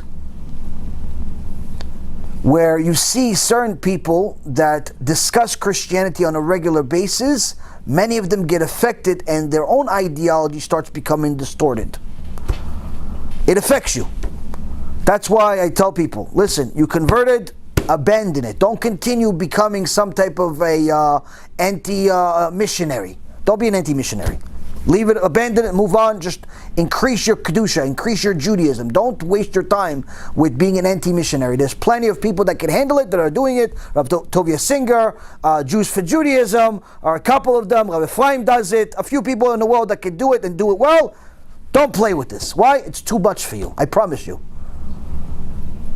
The Tum'ah of the world is condensed into this single source. Hence the reason of why Rabbeinu Lopian says, in order to destroy, in order to bring Mashiach, in order to destroy the Tum'ah of the world, Hashem has to destroy the world. Why? Because the vast majority of the world is based on Christianity. So now, Rabotai Yekarim, the Chacham asked the question. He asked, what are these testimonies? What are these proofs? He's asking, why do we do all of this stuff? What is the purpose behind it? How come we are so careful with matzah now and we're not careful the rest of the year? How come we're so careful with certain blessings, Hallel? How come there's different traditions? He's asking questions that have a purpose. This is the mindset of a kosher Jew. If you want to know whether you're a kosher Jew or not, one of the ways to decipher it is, what kind of questions do you have? Do you ask questions that matter to you or that only matter to other people? If they matter to you and it affects you, and after you hear them, you apply them and you do it what you got to do. You hear, oh, this is true, this is false, this is right, this is wrong, this is black, this is white, and so on and so forth. You ask the question, you get the answer, and then you apply it. You are in the stage of a person that can be determined as a chacham. Why? You're a person that not only asks for information, but asks for information that matters in order to take action. If you only ask questions that matter to everybody else, that's not a good sign. That's not a good sign at all. And the reason why is because that means that you are in a stage where you could be one of the other three, but definitely not a chacham. Definitely not a chacham. Sometimes people ask questions that are unrealistic, where they just started doing tshuva 1, 2, 3, 4, 5 years, 6 years, but they're already trying to do things that the tzaddikim did. They're trying to go and write a check without having any money to clear it. They want to do things that they read in a book about Rabbi Yashiv, Rav Ovadia, all the tzaddikim, Baal Shem Tov. They want to do no, Rabbi, from now on I'm doing Tanit Dibur every day. I'm never going to talk anymore. Okay, buddy. You're going to become religious for a week and then secular for a year. Why? It's not for you. You can't do it. You can't do it. They say, okay, yeah, from now on, Rabbi, I'm never going to say Lashon Hara anymore. Okay, Bezrat Hashem. Bezrat Hashem. Your commitment should be, instead of this Lashon Hara, it's good. It should be, from now on, Rabbi, I'm going to learn Torah a half hour a day. All that time you're going to spend saying Lashon Hara, learn Torah with that time instead. Why? Because Torah is going to give you the strength to not say Lashon Hara. But to say from now on I'm going to say Lashon Hara, big thing. How do I know? When the Chafetz Chaim wrote the foundation of all the information we know about Lashon Hara, he wrote the Sfarim. He went to the Gdol Ador, Rav Gozinski, and he told Kvod Harav, people are not buying this book because they don't understand the significance of Lashon Hara. So Rav Chaim Ozer Gozinski said to him, he goes, you're right, Lashon Hara, it's destruction of Bet HaMikdash, it's the worst. Hashem counts it as if it's murder also, and so on and so forth. He says, yeah, Kvod Rav, so why don't you tell this to the people? Rav Godinsky says, no, I can't say that to the people. He says, okay, so you know what, Kvod Rav, it's too much for them. He goes, yeah, it's too much for them, they're not going to be able to handle it. He goes, okay, Kvod Rav, why don't you say this? Tell them that saying Lashon Hara is like eating pig. All Jews know that eating pig is not allowed, even the non-religious Jews. Rav Chaim Ozer Godinsky, the Gdol Ador Kodesh Kodashim, a good part of the world's yeshivot and Talmidei Chachamim in the world, thanks to him. We're not talking about somebody that's no big deal. Talk about a Gdol Ador. He says to the Chafetz Chaim, I can't say that. He says, why not? It's worse than eating pig. Because you're right, but if I tell people saying Lashon Hara is like eating pig, you know what people are going to do? They're going to start eating pig. They're going to say, I'm already saying Lashon Hara anyway. Let me eat some bacon with it also. Put some ketchup on it. While I'm saying Lashon Hara, have some bacon, egg, and cheese. I'm already going this way or that. That's the mind of a Rasha. But it's also the mind of an ignorant. So the point is, Rabotai, it's very, very important to know you cannot take on anything that's more than the pshat, more than the basics, without permission from your rabbi, who knows you really well, who knows what you can handle more than you do. You know how he knows you more than you do? Because he's seen many like you. Rise and fall. And the point is, Rabotai, is that a lot of people, they take on certain things too much. They break. Sometimes it's necessary to break in order to know that what you can and you can't handle. But the reality is, there's sometimes a way to save yourself the pain. So a Chacham is a person that asks questions with a purpose and wants to apply everything, wants to apply the things that he learns. What's the Rasha? The Rasha says, Ma avodah hazot lachem. Lachem velo lo. The Rasha says, the wicked one says, what is this service to you? And you notice that he says, what's the service to you? Why didn't he say, what's the service? Because the Rasha already is excluding himself. He says, I'm not keeping Shabbat. I'm not keeping Tarat Mishpacha. I'm not keeping kosher. Why are you doing all this though? I'm not keeping it, but why are you? Why are you keeping it? Why do you have the Seder? Why are you so worried about what you can eat for the next week and a half? What do you care? What are these squares, these circles, these crackers? Why are you eating that? Why are you doing all this stuff? For what? Why? You're doing it to commemorate Egypt? You commemorate Egypt every day. The Exodus? You say Shema Yisrael. Shema Yisrael commemorates Exodus. Putting on tzitzit commemorates Exodus. Putting on tefillin commemorates the Exodus. So what's the difference about this? Why are you doing all this? Why? For what?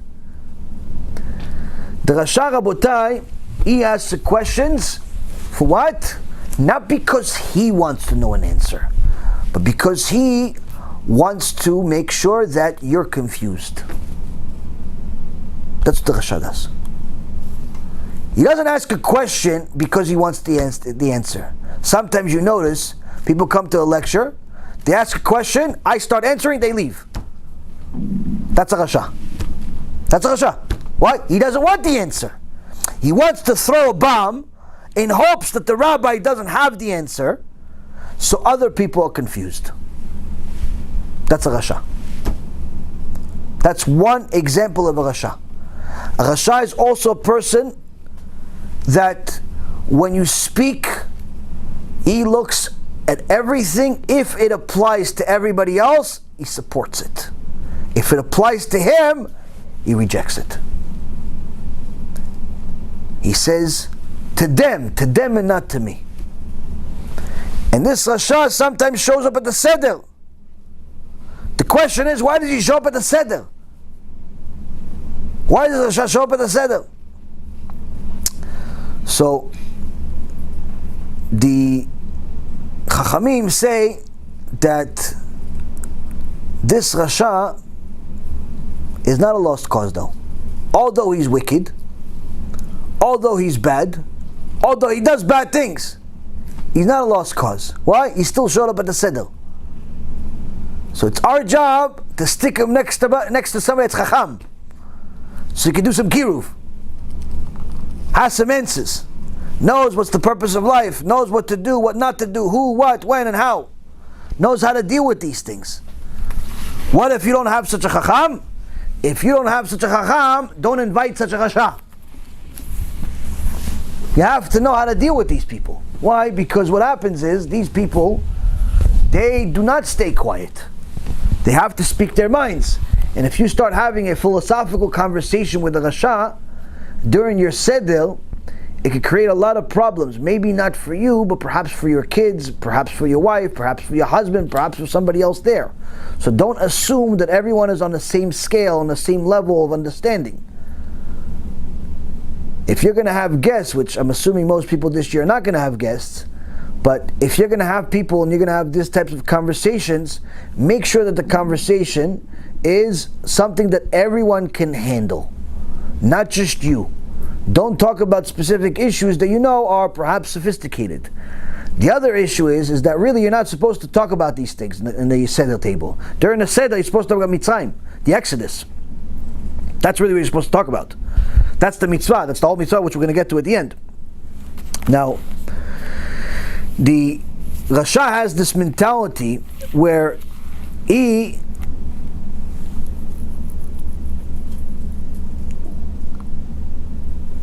has some type of connection, but it's not very much. He still shows up to the Seder, but he's not willing to take on Shabbat. He's not willing to take on all of the big mitzvot. He's simply staying connected for a reason he even himself does not understand. Many of those people exist in the world today. They're wicked, but they don't really know exactly why. The answer is ego. They have turned themselves into a small god. Their ego has turned them into a small god. What is the Rasha really? Rasha is somebody who doesn't like to be told what to do. He doesn't like that you're going to tell him when to start Shabbat, and when to use his phone, and when to use his computer, and what to watch, and what to eat, and where to go, and who to marry. He doesn't like to be told that. She doesn't like to be told what clothes to wear, what clothes not to wear, what's too short, what's too long. She doesn't like to be told that. What are you, my father? That's what they answer you. You're a rabbi. You shouldn't be dealing with women's modesty. Let a woman deal with women's modesty. That's the best answer.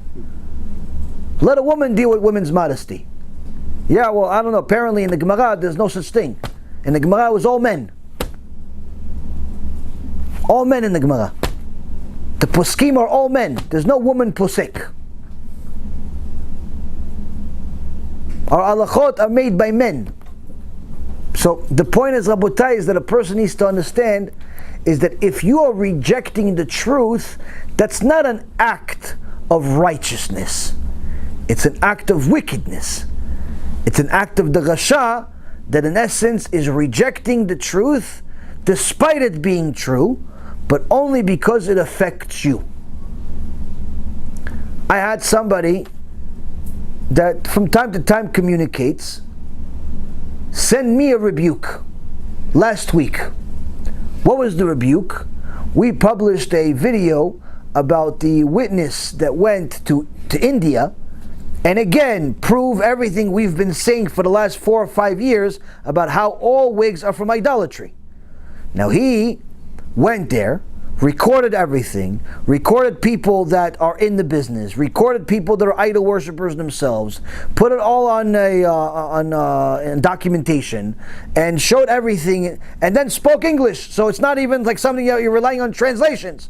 And there's a 45-minute interview of him proving it's 100% idolatry. If you have a wig from real hair, you have testimony from, not only from him, but from the people that are manufacturing it, telling you it's 100% idolatry. There's no way that your hair is coming from Brazil. There's no such thing as Brazilian wigs. It's fake. It's from India, just put Brazil on it. There's no way that your hair is coming from any other, it's coming from India. And he went on there. Now this is more, we've already discussed all of this, but it's another layer of evidence. More to the onion. More to against the Yetzirah. Now, many people appreciated this video, except one guy. What is this guy? He sends me a message. Oh, at a time of such crisis, you think that this is right to publish such a video? I asked, what's wrong with the timing? Because people should be united now. I said, how is this causing a lack of unity? How is this causing lack of unity? This is, in essence, HaKadosh Baruch Hu is bringing a decree on the world because He wants us to do TeShuva. This is going to help people do TeShuva. No, this is creating separation. What do I find out? His wife wears a wig. His wife wears a wig longer than the exile. That's why he doesn't like it. All the other videos he likes. Why? Because he keeps Shabbat, and he keeps Tarat Mishpacha, and he keeps kosher, and his kids go to yeshivot. Baruch Hashem, everything else is good. So he likes the videos until now. How come I get a rebuke at 2 o'clock in the morning from him? That I'm not good, and I'm not this, and I'm not that, and I'm only a Kiruv guy, and I'm only this. All of a sudden I've turned from being something special to nothing. He's consulting me galore. And Baruch Hashem, it's good for my neshama to get insulted. But the point is that he is being really nice about it. He's giving me an extra treatment at 2 o'clock in the morning. And he's telling me all these wonderful compliments about me, how I'm nothing. And then I tell him, wait a minute, I am nothing, but yeah, you're saying Gdolei Ador. I have Alacha, the PeSach Alacha from Rav Sternbach, from Rav Kanievsky, Gdolei Ador, that after they saw this information, say that that it's idolatry. He ignored it, like I didn't say it. No, it's causing this, it's not the time, it's not the time. When's the time? I said, forget about the time. It has nothing to do with the time. It has to do with the fact that it affects you. That's what it has to do. It has to do with it affects you. If it didn't affect you, then you wouldn't care. But it affects you. And that's why you care.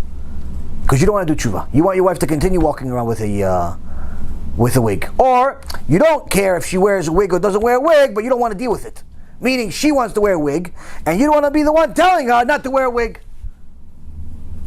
So what are you doing in essence? You're endangering not only your entire house, your wife, your marriage, but you're endangering Am Yisrael.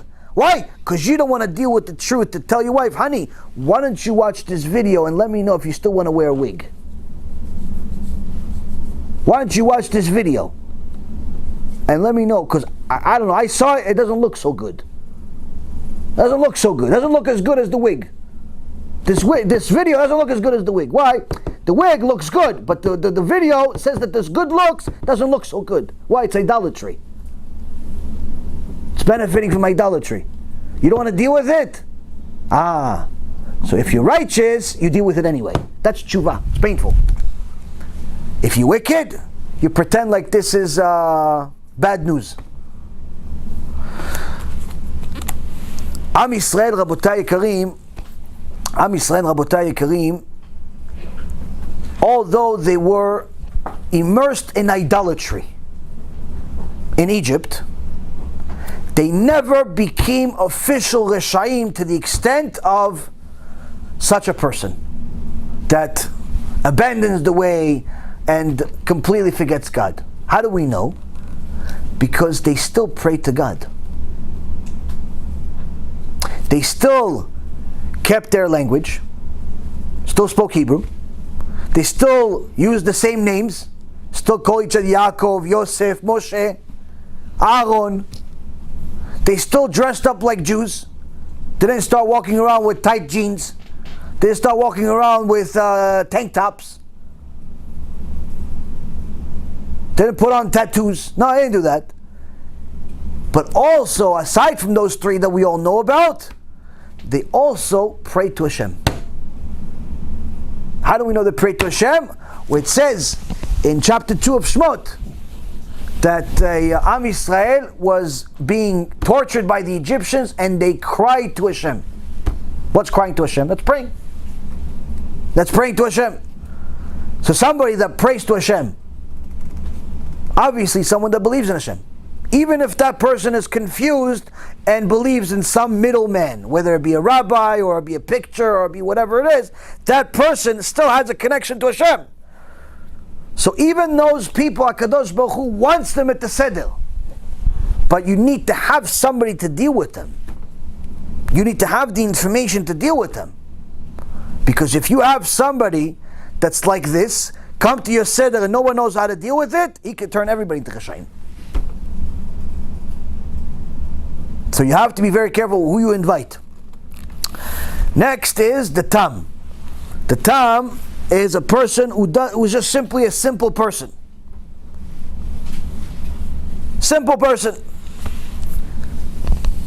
This person, Rabotai, doesn't know who, what, when, and how.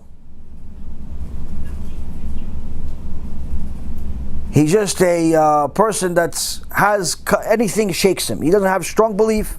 He doesn't have no belief. He'll say Be'ezrat Hashem and do Kiddush and then go to the movies. He's confused.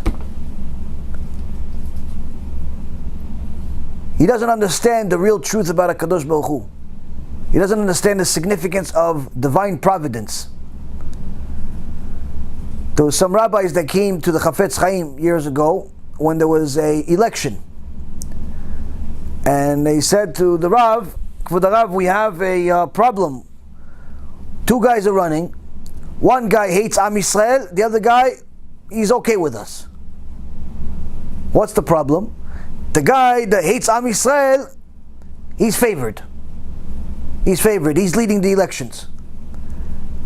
And if we don't vote for him and he wins, if he hated Am Yisrael until now, he'll turn into Haman the day he gets voted, the day he gets it. But if we do vote for him, then for sure that he's going to not be so good for us.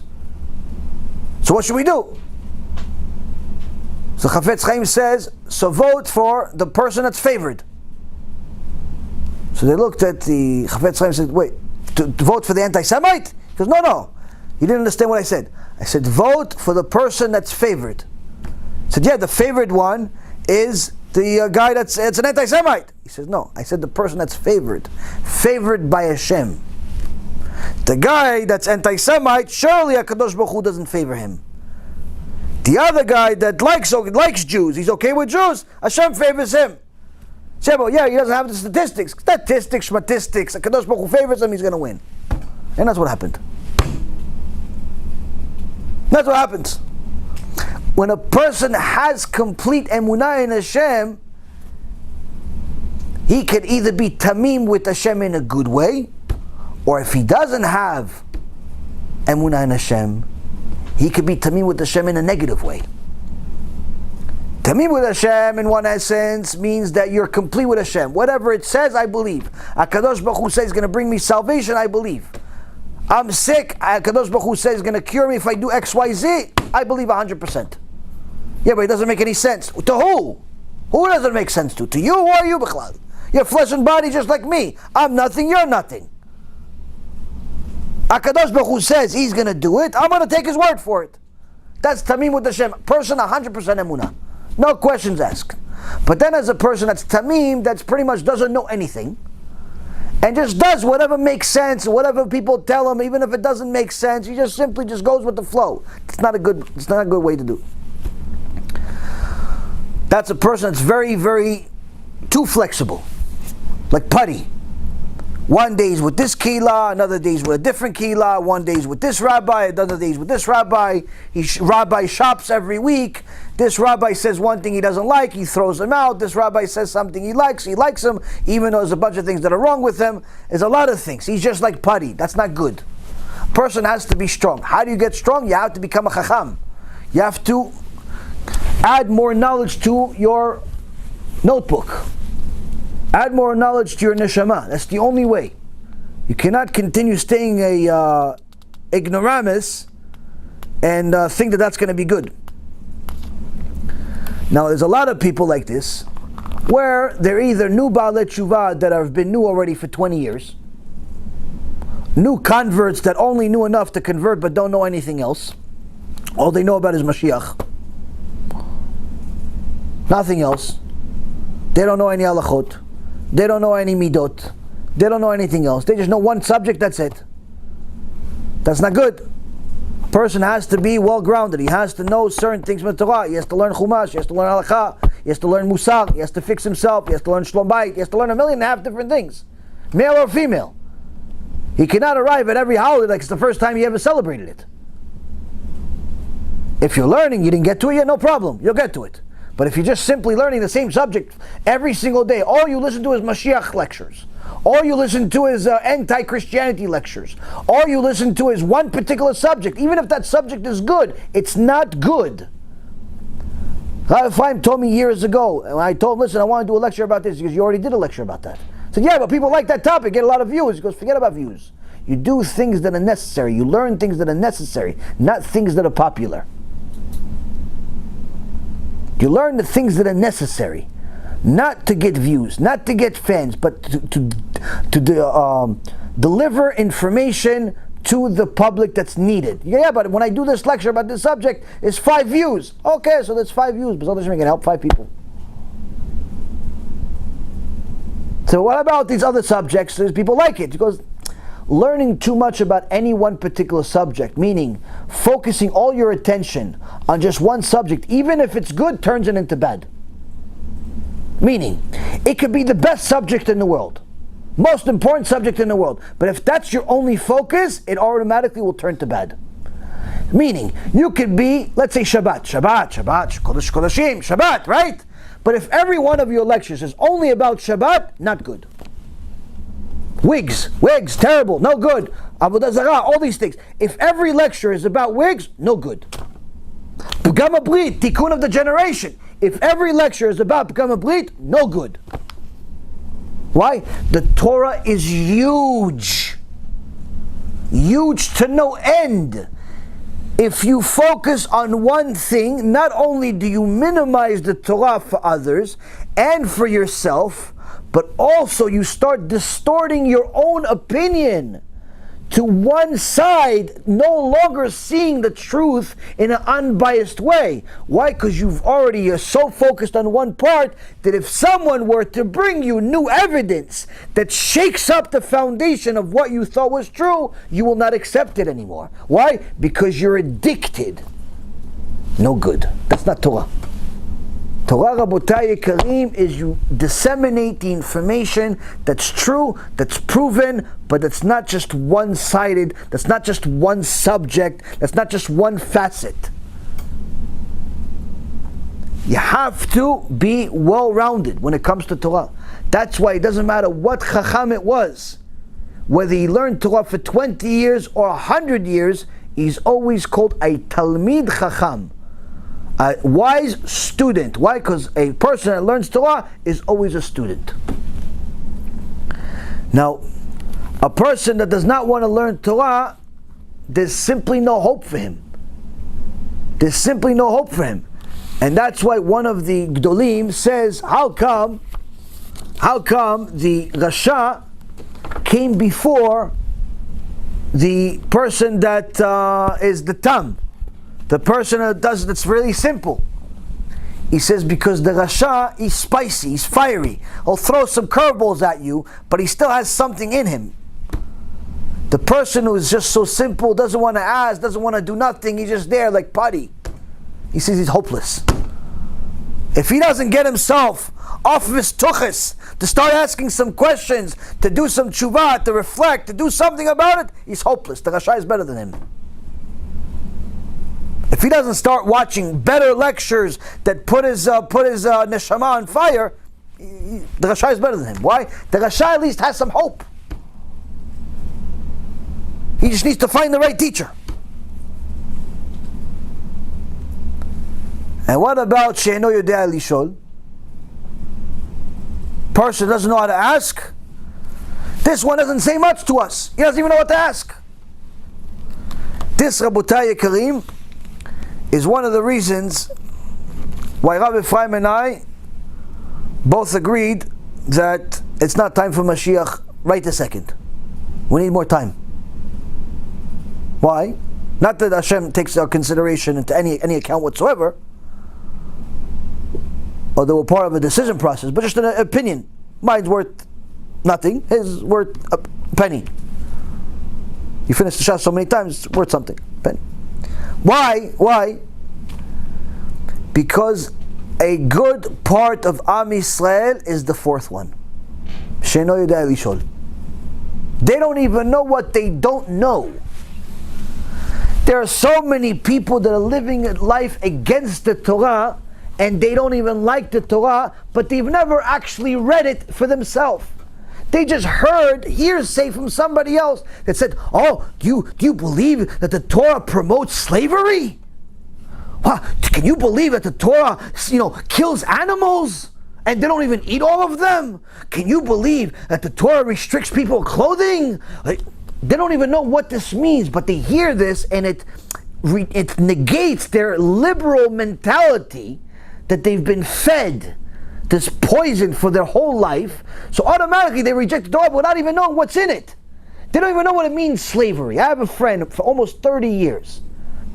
And that was one of the things he told me. He goes, you agree with the fact that slavery is okay? I said 100%. 100% slavery is okay. He says, are you serious? I said, yeah, 100% slavery is okay. He says, how do you justify it? I said, it depends what kind of slavery. If you're talking about the slavery of what they did to the poor African people, then no, obviously no. No normal human being would agree to such a thing and say that's a good thing. But if you're talking about Jewish slavery, 100% fantastic. Why? It's a TeShuva system. It's a TeShuva system. Jewish slavery, according to the Torah, the guy stole money, he doesn't have money to pay back, so they say, okay, you're going to repay it back and do TeShuva at the same time. How do I do it? You're going to become a slave to the guy you stole money from, and he's a tzaddik, so you're going to see how he acts, you're going to learn from him, he's going to pay for everything, don't worry, and don't worry, he's not going to mistreat you. If there's only one mattress, you're the one that's going to sleep on it. If there's only one steak, you're going to be the one that eats it. You're going to get better treatment than the Balabait. And that's why the Chachamim say someone who gets himself a slave, a Jewish slave, is someone who gets himself an owner. The slavery of the Torah is not the same slavery as what people think. When I explained this to him, he said to me, wow, I want to be a slave. What a great system. What a great system. No wonder some of them don't want to leave. And after 7 years, say, listen, just make a hole in my ear. I don't want to stop being a slave. Such a good treatment I have over here. Chazak.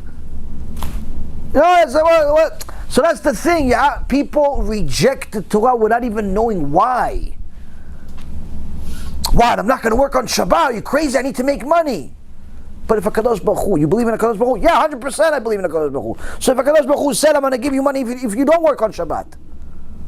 Especially if you don't work on Shabbat. They don't know. That's most people, Rabotai, most people just don't know. And that's why I don't like at all people that are messianic. Not personally. I don't like that whole drive, that whole system, that whole mentality of simply being just so fascinated and driven with Mashiach that all people think about is Mashiach now, whether it be Chabad that famously does it 24 hours a day, or other organizations or other people that don't stop talking about Mashiach. I'm telling you, I can't stand it, but it's not just me. HaKadosh Baruch Hu also can't stand it. And I promise you, I haven't seen a single Chacham. Not that I'm the biggest, not that I know so much, but I know a few people that are. I haven't found a single Chacham that's fascinated about Mashiach. Not a single one. They're all scared of it. How come the biggest tzaddikim in the world are scared of Mashiach, but the people of this generation don't know Yichot Shabbat are not scared of Mashiach? How come? Now, when a person is fascinated and simply addicted to Mashiach, what does it show? It shows that they are either a Rasha, or that they are a Sheino Yodea Lishol, doesn't know anything. Either a Rasha or an ignorant. Most of the time an ignorant. Most of the time, 99% of the time I would say even. Why? Because if you already believe in Mashiach, the real Mashiach, not some rabbi or some person or whoever it is, like you really believe in the real Mashiach, that means that you believe it's going to bring salvation to the world. So, that's your belief. The problem, that's not what it says. Like, yes, the salvation will come, but not the way you say. So that means that if you are constantly addicted to Mashiach, you have to be one of two cases, Rasha or clueless. Why? Because the Mashiach coming means that, first and foremost, things will get really, really bad. Second, the opportunity to do tshuva will end. That means your cousin, your uncle, your father, your mother, your sister, your son, your nephew, your friend, your colleague, Klal Yisrael, that haven't done tshuva yet, finished. No more tshuva. No more. Now what does that mean, no more tshuva? It means, Rabotai Yekarim, it means that they're going to be destroyed like the Bnei Israel did at Makat HaChoshech. That's why when it comes to the Rasha, the response to the Rasha in the four sons, it says, hey, you're saying it's not for you, these mitzvot are not for you, but you're still at the Seder. By the way, the Seder is not for you either, the response is. The response is, the Seder is not for you. Why? With that kind of mentality, you would have been one of the people that Hashem would have destroyed in the darkness plague. So the reality is, Rabotai Yekarim, is that if tshuva ends and all of these people, they're going to be deemed Reshaim. What do you think? There's tshuva in Gan Eden? There's tshuva after Mashiach? There's no more tshuva after Mashiach. There's no more tshuva after that. It's finished. So how can you be okay with the fact that there's going to be so many millions of our brothers and sisters that are going to go to Gehenom? Oh no, there's no Gehenom. Who told you that? Vanis Friedman? Who told you this? Give me a source, give me a book, give me a single Chacham that says so. Give me one Lamdan that knows anything, Aleph Bet Bechlal, that shows me that anyone that dies of Mechalel Shabbat goes to Gan Eden. Give me one Chacham in the world, in history.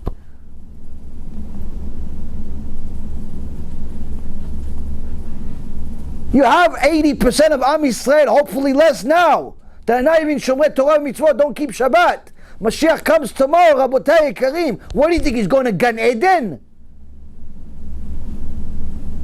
It's not that we don't want Mashiach to come. It's that we want more time so we can go and reach out to all of those people that are clueless, not Reshaim, just clueless, and help them become Chachamim.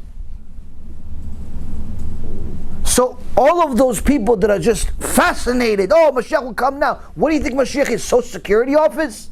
He's going to pay your debts?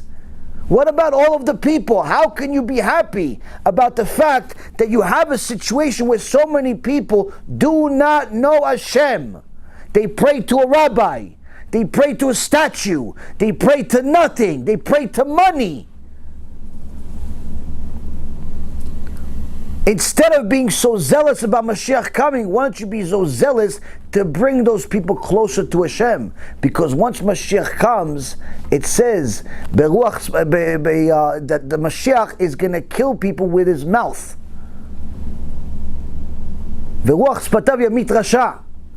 He's going to kill the wicked with his mouth. No weapons, no swords, no tanks.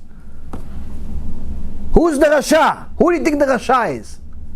I'm going to tell you who the Rasha is. Sefer Yechezkel that talks about Mashiach. In chapter 20, says following prophecy: the Am Yisrael that are assimilating with the Goyim, marrying the non-Jews, marrying the Muslims, marrying the Christians, marrying the Hindus, marrying the atheists, marrying a Jew that's a kofar too, also not allowed. Marrying a Mechalel Shabbat, also not allowed. Not allowed to marry Mechalel Shabbat. No, she's going to do tshuva. Let her do tshuva, then you marry her. No, he's going to do tshuva, Rabbi. Let him do tshuva, then marry him. Why, it's better I'm alone? Yeah, it's better you're alone. Why? Because if he doesn't keep Shabbat, he's probably not going to let you do Tarat Mishpacha. Which means that every second you're going to be together, it's Isur Karet for you and him. No, but he promised he'll do tshuva. Okay, if he promised, let him start now. The Prophet says in the name of HaKadosh Baruch Hu, Do you defile yourselves in the manner of your fathers and go astray after their abominations? And by giving your gifts, by passing your children to the fire, you defile yourselves unto all idols to this day. Should I relate to your inquiries, O house of Israel? As I live, the word of HaShem the Lord, I swear that I will not relate to your inquiries. Meaning he's going to stop answering our prayers. As for what enters your minds, it shall not be. Meaning you think that you continue doing whatever you want. Kadosh Baruch Hu says, enough. It's not going to continue forever. These gay parades, these homosexuality, filth, a keilah that calls themselves Orthodox, but they're all homosexuals. People think that's okay. People are marrying non-Jews thinking that it's okay. No, I'm just going to their wedding, just a chuppah with the Reform rabbi. People are stealing in their business, dishonest in their business. No, I'm only dealing with goyim, as if it's allowed to cheat goyim. Lending money with obscene interest, taking advantage of people, signing contracts but not delivering. HaKadosh Baruch Hu says, eventually I'm going to put it all on hold. I'm going to shut it all down. As for what you say, we will be like the nations, like the families of the lands, to worship wood and stone. As I live, the word of the Lord HaShem, I swear that I will rule over you with a strong hand and an outstretched arm and with an outpoured wrath. I will take you out from the nations and gather you from the lands to which you were scattered, with a strong hand and with an outstretched arm and with an outpoured wrath. And I will bring you to the wilderness of the nations, and I will contend with you there, face to face, just as I contended with your forefathers in the wilderness of the land of Egypt. So will I contend with you, the word of the Lord HaShem. I will make you pass under the rod, and bring you into the bond of the covenant. I will separate from among you those who rebel and those who transgress against me. I will take them out of the land of their sojourning, but they will not come to the soil of Israel. Then you will know that I am HaShem. HaKadosh Baruch Hu tells us that eventually he's going to shut down the whole world. All of the unethical businesses, all of the illegal marriages, all of the defiled behavior in private or in public. He's going to put all of it and he's going to shut it all down. And he's going to control all of it with a strong hand, with an outstretched arm, and outpoured wrath. Arav Wasserman Alav Shalom, almost 80 years ago, said to us, we already saw World War I. That was the strong hand. We're already seeing millions of Jews being killed during World War II. He himself was killed in the end in World War II, in the Holocaust. We're seeing the outstretched arm. Do you want to continue violating Hashem's Torah and see Him also do the outpoured wrath too? The Chema Shfucha, you're going to force Hashem to destroy everything? Time to change. And HaKadosh Baruch Hu says one way or the other, we will be His people. Doesn't mean that everybody will be His people, but the nation as a whole will always remain. And what of those that simply are determined to stay Reshaim, determined to stay idol worshippers to money, idol worshippers to a rabbi, idol worshippers to a statue, idol worshippers to their ego, idol worshippers to their house, idol worshippers to everything except Hashem? He continues in verse 39 and he says, and you, O house of Israel, thus says the Lord Hashem, let every man go serve his idol, since you do not listen to me, and do not profane my holy name any longer with your gifts and with your idols.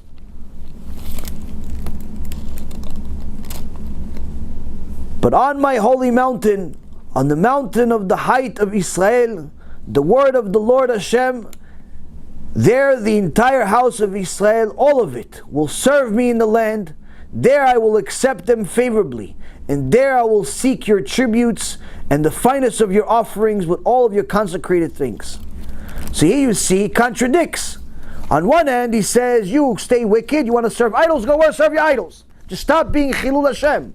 But then he says later on, hold on, you just know, all the people on the mountain, I'm going to accept your korbanot, I'm going to accept your prayer. What do we learn from here? Some will make it, some will not. You do tshuva, HaKadosh Baruch Hu says, I want you. I want you back, no matter what you did in your past. You abandon the idol worship, you abandon the intermarriage, you abandon the materialism, you abandon everything, you connect to HaKadosh Baruch Hu, I want you back. If you don't, HaKadosh Baruch Hu says, you'll be destroyed. As he says in chapter 18 of Yechezkel, והרשע כי ישוב מכל חטאיו, אשר עשה ושמר את כל חוקותיו, ועשה משפט וצדקה, חיו יחיה ולא ימות. And the wicked man, if he repents from all of his sins that he committed, and he observes all of my decrees and practices justices and righteousness, he shall surely live and he shall not die. Where we started, Rabotai Yekarim, does not matter. Where are you going matters. What are you doing matters. That's what the Haggadah is trying to teach us. Now we have an opportunity to use this COVID-19 as an opportunity to connect to HaKadosh Baruch Hu on the highest possible level. Learn more Torah, but not just for yourself, also for the klal. You have to stop judging everyone. Judge yourself first. And everyone else, you give them the opportunity, because each person could be one of these four people. They could be a chacham. Who are you to judge a chacham? They could be a rasha. But HaKadosh Baruch Hu says, if this rasha is still open, he's still open to something, he's still coming to the Seder, he still has some interest, give him a CD. Share with him a lecture. Don't give up on him automatically. Don't give up on people right away. He's Tom, he's just a simple guy. Okay, so don't give him the Genom lecture right away. Give him a simple purpose of life. HaShem took back his millions. I don't know, something that's not like Kafakela on day one. Give him something just to get him to understand that there's a God that runs the world and God expects you to do stuff. He's completely clueless, like the vast majority of people. Perfect. You have Torah and science and the ancient wisdom, all types of lectures about the basics of Judaism, that HaKadosh Baruch Hu runs the world. Use this opportunity to do Kiruv. Don't just jump to conclusions that everyone's going to die and you're the only one's going to survive. Who says you're going to survive? The Prophet Yechezkel says, you want to be a tzaddik, you used to be a rasha, you want to be a tzaddik now? You have to do Kiruv. You have to help other people. You have to help other people. Why? Because one of them, even if he's a rasha, look, even if he's a rasha, he's still called Hashem's son. It says there's 4 sons. One's a rasha. Yeah, but how could be a son if he's a rasha? He's a rasha, but he's a son anyway. Why? He's still alive. HaKadosh Baruch Hu wants him to do tshuva. HaKadosh Baruch Hu wants him to do tshuva. The potential of Am Yisrael has no limits. We'll finish off with this. And then I'll give you guys a few things about PeSach and let you guys get some rest. Rav Ovadia, alav shalom, before he became the famous Rav Ovadia that the whole world knows, even the Goyim know, he used to teach an enormous amount of Torah, and on Shabbat, at times he would give 7 lectures in one day, one place after another, one place after another. We complain about 3 lectures a week. He would give 7 in one day. One time he gave a lecture in one of these places that the kids were outside playing, and they weren't exactly the best of kids. And as Rav Ovadia was teaching, a few people that were there in the Beit Knesset, the leader among these kids was like a unique rasha. What kind of rasha? He wanted to disturb everything. So what do? Let's play a game. Let's kick the ball against the window to make as much noise as possible to ruin the lecture. Why? I don't know. It sounds like fun. Sounds like fun. So they're making all this noise. Oh, it continues, but there's so much noise. So eventually he gets up, he says 1 second, he goes outside, and he says, excuse me. He sees the guys all yelling, laughing, we stopped the shoe, ha ha ha, you know, one of those kids? They're having a good time on somebody else's account. So he says, excuse me, the noise is too loud, can you please be quiet, play somewhere else, or play some, don't make the noise. So this Rasha, what did he do? He kicked the ball straight at Rav Ovadiah's face and hit his head, and his hat fell off. Rav Ovadiah picked up the hat, went back inside. After the shiur was done, he came outside, and they were still playing, having a good time. Now he's like a hero now. Now you kicked the rabbi in the face, and nothing happened. And he's even a bigger hero now. Rav Ovadiah calls the Rasha. He says, come here. Wow, what do you want? No, come here for a second. Come. He says, what do you want? He says, did you eat today? What?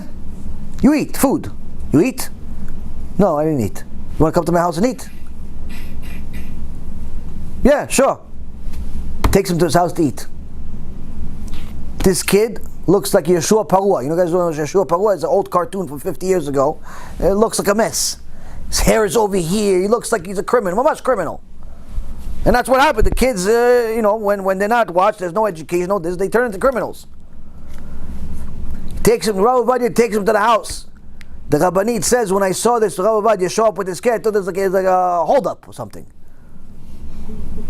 Takes him to the house, Rabbanit, please, give him something to eat. So she gives him something to eat. He finished. You want more? Yeah. Gives him another plate. You want more? Yeah. Gives him another plate. Ate the whole thing. Okay, thank you. No, what are you doing? Aren't you tired? No, I gotta go. No, why don't you take a rest? It was Shabbat. He's trying to get him to keep Shabbat. Why don't you take a rest here? No, I gotta go. Listen, how about this? You stay at my house. You take a rest. On Motzei Shabbat, I'll give you, what do you want to do on Motzei Shabbat? Because I want to go to the movie. How much does the movie cost? Because 2 liras. Okay, I'll give you 2 liras. In those days, there wasn't movies like today. This is 7 years ago. I'll give you the 2 liras to go to the movie. Yeah, okay, I'll stay. He stayed at his house the whole Shabbat. Motzei Shabbat, he goes, no, you're going to give it to me? Or are you backing? No, here you go. Takes it, gives it to him. He goes, but promise. What was the promise? Next week, you come to my house again. For sure, if this is the deal we're going to do, for sure. And that's what happened. Next week, he went to the shiur, all of a sudden it's quiet. All the kids are like, hi Rabbi, hi Rabbi, hi Rabbi. Why? Because the leader told him, you say one word there, I'm going to kill you. Everybody's hi Rabbi, hi Rabbi. Everybody, they all became commanders and soldiers. No one's allowed, the dogs are not allowed to bark. No one's allowed to do anything. Right? Rabbi Ovadiah is over here. After the shiur, he comes out, you come to my house? Yeah, Rabbi, let's go to the house. He goes to his house. And they eat again. And this time the Rabbanit was ready. She had 1 pot for the family, 1 pot for this kid. Shtabach Shemo, he had a nice appetite. Built it up the whole week. From Shabbat to Shabbat he was fasting apparently. Anyway, this kid would come to his house every Shabbat and eat with him. And today, Rabotai, they didn't say his name, because to protect his honor of who he was. Even Rav Mazuz, Rav Ephraim says he heard the story also from Rav Mazuz and Rav, many people already talk. They know who this person is, but no one wants to say the name. He's not only a religious person, he's one of the biggest dayanim in the world today. He's one of the biggest dayanim in the world today, this boy. Why? A little bit of tzumet lev. A little bit of personal attention. Personal attention. They don't know what they don't know. They don't know why they reject the Torah. They don't know why they don't keep Shabbat, other than the fact that it's just a day to do stuff. They don't know why they're walking around immodest. That's just that's the fashion. That's the fashion. I told somebody recently, She says, listen, I don't know if I want to show my kids this Jewish show. I said, what's wrong with the show? It's a Jewish show, kosher show. It's one of these programs you buy. It's a DVD or whatever it is. Oh, I don't know. There's a Rabbanit over there. I said, yeah, but you have a daughter. Because yeah, but my daughter, I don't want her to see this Rabbanit. She has a short wig on. I said, why not? She says, because you say against wigs. I said, yeah, but she's not wearing the wig because she knows it's idolatry. She's not doing dafka wearing the wig because it's idolatry. She's wearing the wig because the rabbi that she has says the wigs are allowed, and her understanding is she's following the rabbi. She's not dafka going to India and buying the wig and say, dafka, I want to go against HaShem. So you can't just assume all women that wear wigs are wicked people. They're clueless. That's the reality. The vast majority of people are simply clueless. You can't just judge everybody as everyone's the worst person in the world, because they don't know. They really don't know. That's what the Haggadah is trying to tell us. They simply are ignorant. Does that mean that you accept everyone as your best friend and start inviting them and go eat at their houses? No. You obviously can eat only at kosher houses, and you should befriend people that are at a certain point, at a certain time of their life.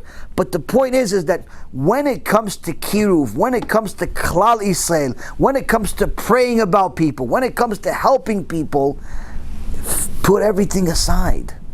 They are still Hashem's children. They're still Hashem's children, unless they're sinning on purpose with intentional reasons. Like he knows it's not allowed to drive on Shabbat, and you told him that a Mechalel Shabbat is considered an idol worshiper, and he still decides, no, I'm going to drive anyway. That's an evil person. That person, you're not even allowed to look at his face. You're not even allowed to look at his face because it'll affect you in a negative way. But a person that's simply clueless, help him out. Give him a lecture, give him a CD, show him the right way, directly or indirectly, and help him go from being Sheino Yodea Lishol, or a Tam, or even a Rasha, to being a Chacham over time, just like you. Don't just abandon everybody. Say, no, I want Mashiach right now. What do you mean Mashiach right now? You want everybody to die? By the way, Rabotai, just so you know, if Mashiach comes, we're the first ones to get punished. Just so you know, the religious people. Why? We knew we didn't do enough. Everybody's like, rest assured, Mashiach comes, I'm the first one in line. Yeah, first one in line to get chopped to the face for not doing enough. No, why? I did enough. What'd you do? What'd you do? It's enough. Oh, I shared some lectures. Yeah, you shared some lectures. Did you put as much passion and effort behind your sharing lectures as you did behind your career, behind your car, behind your other hobbies? Unless Kiruv is your number one priority, number one hobby, number one vocation, number one everything in your life, you're not doing enough chesed for Am Yisrael. You have to include Am Yisrael in your prayers every single day. You have to cry for Am Yisrael every day. Why? They're Hashem's kids. That's what people don't understand. Everybody wants their own personal Mashiach. Why? They want their problems to be solved. How selfish are we? Because we have problems, we want Mashiach to come fix it. What about everybody else? Well, the Mashiach can't fix their problems. Why? It's too late. They can only fix their problems before Mashiach comes. So instead of praying for Mashiach to come, let's pray for HaKadosh Baruch Hu to open up the eyes of our dear brothers and sisters so they can do TeShuva. So they're ready for Mashiach to come. So then it really becomes a dor shekulo zakai or kulo chayav, where it's a generation of really righteous and really wicked, where it's clear these people are righteous, HaKadosh Baruch Hu is going to be okay, He's going to save them, He's going to take care of them. These people are wicked, they deserve what's coming to them. We're not going to waste a single tear on them. Why? They're wicked, they chose to be wicked. They were given a chance, another chance, another chance, another chance. They decide, listen, I like the wickedness, I like evil, I like going against Hashem, I like wasting seed, I like pornography, I like violating Shabbat, I like it, I'm not going to change. Okay, you're not going to change, no problem. Enjoy this world, but that's it, it's going to be finished. The rest of them don't know, help them out. Help them out. That's the point, Rabotai. That's the whole four sons. Now, when you finish eating After you do everything that you need to do for the Haggadah, the Haggadah is relatively self-explanatory. For anyone that's confused, don't worry, most people are confused. But that's why the Haggadot have clear instructions. Press the battery on the back, please. Everybody's confused, but that's why the Haggadot today are self-explanatory. And they tell you pretty much when to do, what to do, everything that you need to do. And it's important that you read all the small print and know what to do. Know that it's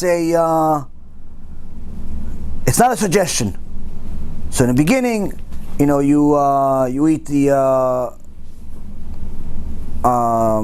you read the Haggadah. You have to get to a point where you build up a nice appetite. But remember that the whole purpose of the Seder is not the food. It's important to eat. It's important that it's delicious too. If you're a wife, instead of reading Tehillim on the night of the Seder, you should make good food. Why? Because if your Tehillim is good and your food's not good, your Seder is not going to be good. So it's more important for you to make good food than to make good Tehillim, because people can't eat Tehillim. So it's a good time to be tzadikah, but on the day of the Seder, cook food. Why? Because that's what the family is waiting for. They're not waiting for your Tehillim. There's time and place for everything. Same thing with the father. Father, and instead you want to learn some Gemara, you want to become a real tzaddik before the Seder, great. But if your wife needs help, go help her. Why? Because no one's going to care about your chidushim if you and the wife are arguing, because she feels like you didn't help her for anything. So you have to make sure you help each other. Get ready for the Seder. Don't kill yourselves to the point that by the time you get to the Seder, one eye is open, one eye is closed. Kids also, it's good if you have young kids to maybe take a nap in the middle of the day, so they have the strength to last the whole Seder. How long is a Seder? As long as you can make it. The longer, the better. But that doesn't mean that you just simply eat and don't stop eating like cows. It means that you're going to take the Seder and use it to its full potential by talking about the exodus of Egypt. So after you fulfill all of the obligations of the PeSach, matzah, maror, you eat the maror, the karpas, you have the matzah, you hide the afikoman, somebody finds it. If you're doing a Seder by yourself, you can hide it and you can find it and buy yourself a reward also if you want. The point is that after you do that, and after you eat a meal, then you drink the last 2 glasses, you say the Birkat HaMazon, you say the Hallel, the Haggadah that you're using is going to give you the exact order of everything, who, what, when, and how. But after you finish the Seder, you have to now continue the Seder. With what? Stories of the Exodus. Yetziat Mitzrayim. You must tell stories of the Exodus on this night, and the amount of stories should come until you fall asleep. So you have no energy whatsoever left. So don't be in a hurry to end the Seder. You don't know it? Bring a book, read it together, study it. If a person wants to take on a chumrah on himself, a stringency on himself, and stay awake all night, as long as his body is not suffering, and he wants to learn all of these things about the details of the exodus of Egypt, then he should do it. But once he gets to a point where he's tired, then he should go to sleep. But if he can handle it, he wants to do it all night and learn about the exodus of Egypt, good. Now what's about the exodus of Egypt? If you notice in Haggadah, the stories that are shared by the biggest sages in history. Rabbi Eliezer ben Holkanos, Rabbi Akiva, all the biggest sages in history. But what stories are they sharing? They're sharing the simplest stories in the Torah. They're not going into the hidden secrets, mystical, supernatural, in this, in that. You have to know the gematria of this and the gematria of that. No, basic. That's the stories for the PeSach Seder. don't bring a notebook to your family with different mathematical calculations and a chalkboard with all types of diagrams of why it had to be on this day and that day, and teach them sugyot of why it's this and it's that, and this one was related. No, okay. Simple stories of the Exodus, of everything that happened with the 10 plagues, and all the nice stories you heard about the 10 plagues. We have shurim about the 10 plagues for anyone that wants to use them. It'll give us some merits. We need merits, B'ezrat Hashem. You can use the stories that we learned to use them for your Seder. Each one of the plagues has a short 3 to 5 minute clip on our channel. Just type in the name of the plague and you could see it. As far as the Exodus, I have at least 2 or 3 shurim, if not more, discussing the Exodus, different miracles that happened. B'ezrat Hashem, maybe you want to use those also. Point is, there's an endless amount of information that's basic that everyone could understand. Why do I say this specifically? Why does Rabbi Akiva, Rabbi Eliezer, why do they say the basic stuff? Because the number one most important audience to your Seder is your children, not your guests. Meaning, even if you have Moshe Rabbeinu and Eliyahu Navi show up at your Seder, but then you have your Joshua over here show up at the Seder, he's your son, you have to teach Joshua and tell Eliyahu Navi and Moshe Rabbeinu, I'll talk to you after the Seder. Why? I got Joshua over here, got to teach him. That's the number one obligation. That's why, Rabotai Yekarim, many people throughout our ages wouldn't bring guests. Wouldn't bring guests on PeSach. Some wouldn't bring it because of kashrut reasons. Others wouldn't bring it because the main focus is the kids anyway. I'm not going to have time to entertain the guests. Why? I got to teach my kids. So number one most important is to teach the kids. You don't have kids, it's to teach yourself. Teach your wife, teach yourself. But it's very, very important for you to teach the basics. Why? Because if you go up on top, if you're some genius, you know all the biggest chidushim in the world, and you start talking and people don't understand what you're talking about, you're losing them. You're making the Torah look bad. You're making the Torah taste bitter to people. Why? It's too sophisticated. It's got math, science, calculus. You got to be a mathematician, a rocket scientist. Who needs this? Yeah, let me just go back to cartoons, Mickey Mouse. So you have to teach simple stuff for everybody to understand. And get ready, if you have young kids, especially if they're smart kids, guess what? They're going to ask you to say the same story 500 times. Say it. Or you better have a better story. But if you have to say the same story 500 times, say it. Why? That's the point. That's the point. So the amount of stories, the more your Seder is considered holy. And you should do it until you're pretty much you can't, even if the kids go to sleep, you continue until you fall asleep. If you ran out of material about the Exodus and you want to start learning Torah, you can.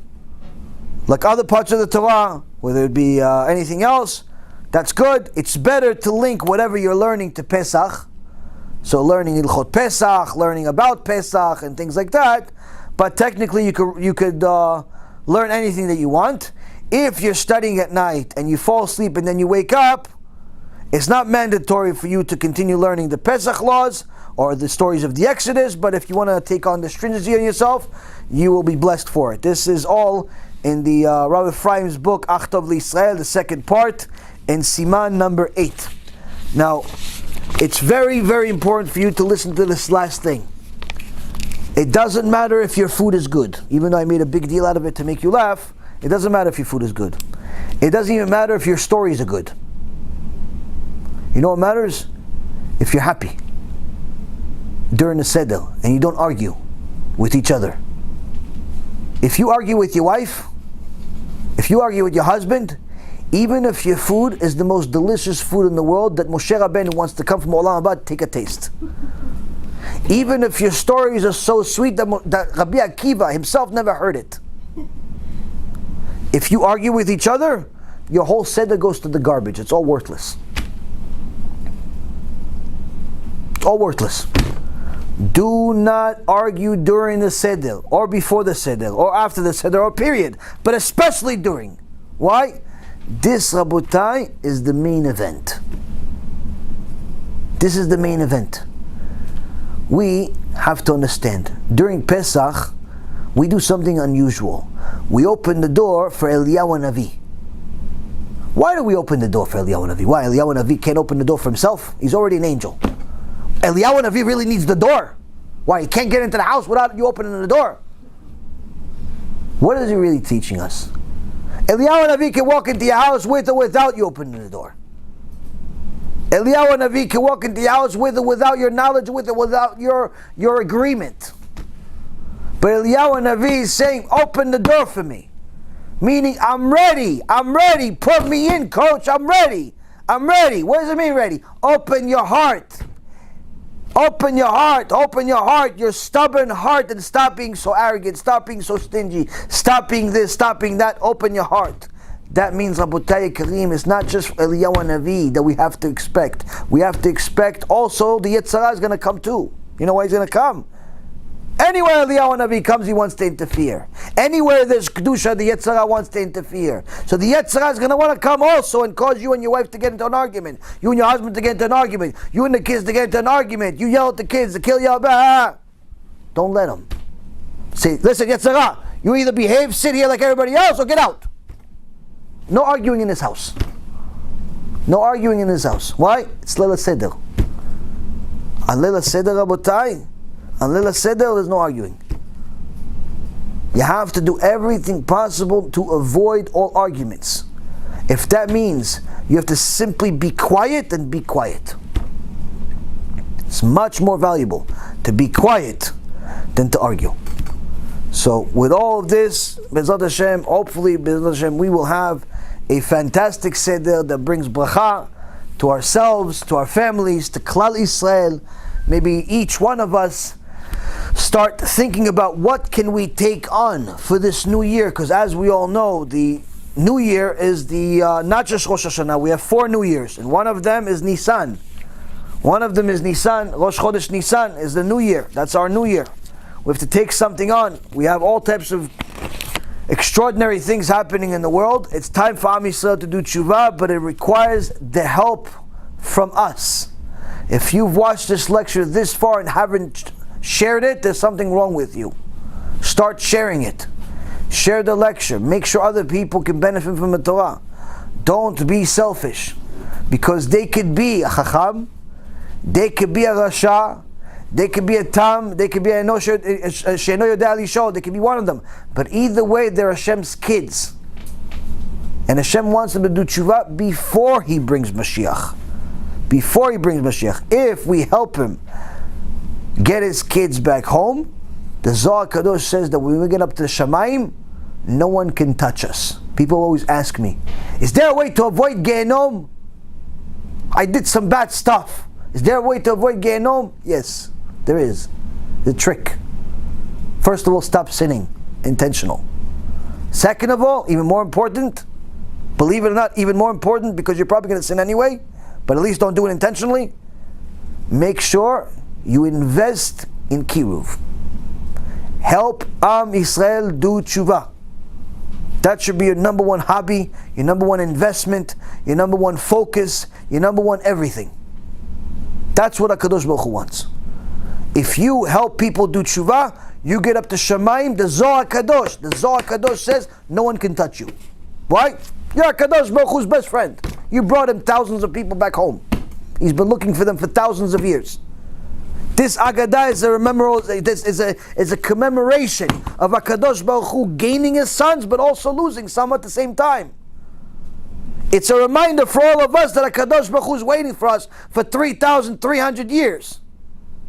If we take advantage of PeSach, we can make this whole situation that's going on in the world as the best thing that ever happened to us. Why? We could all change ourselves and also what we do for the people around us by treating everyone as an opportunity to help them come back to Hashem.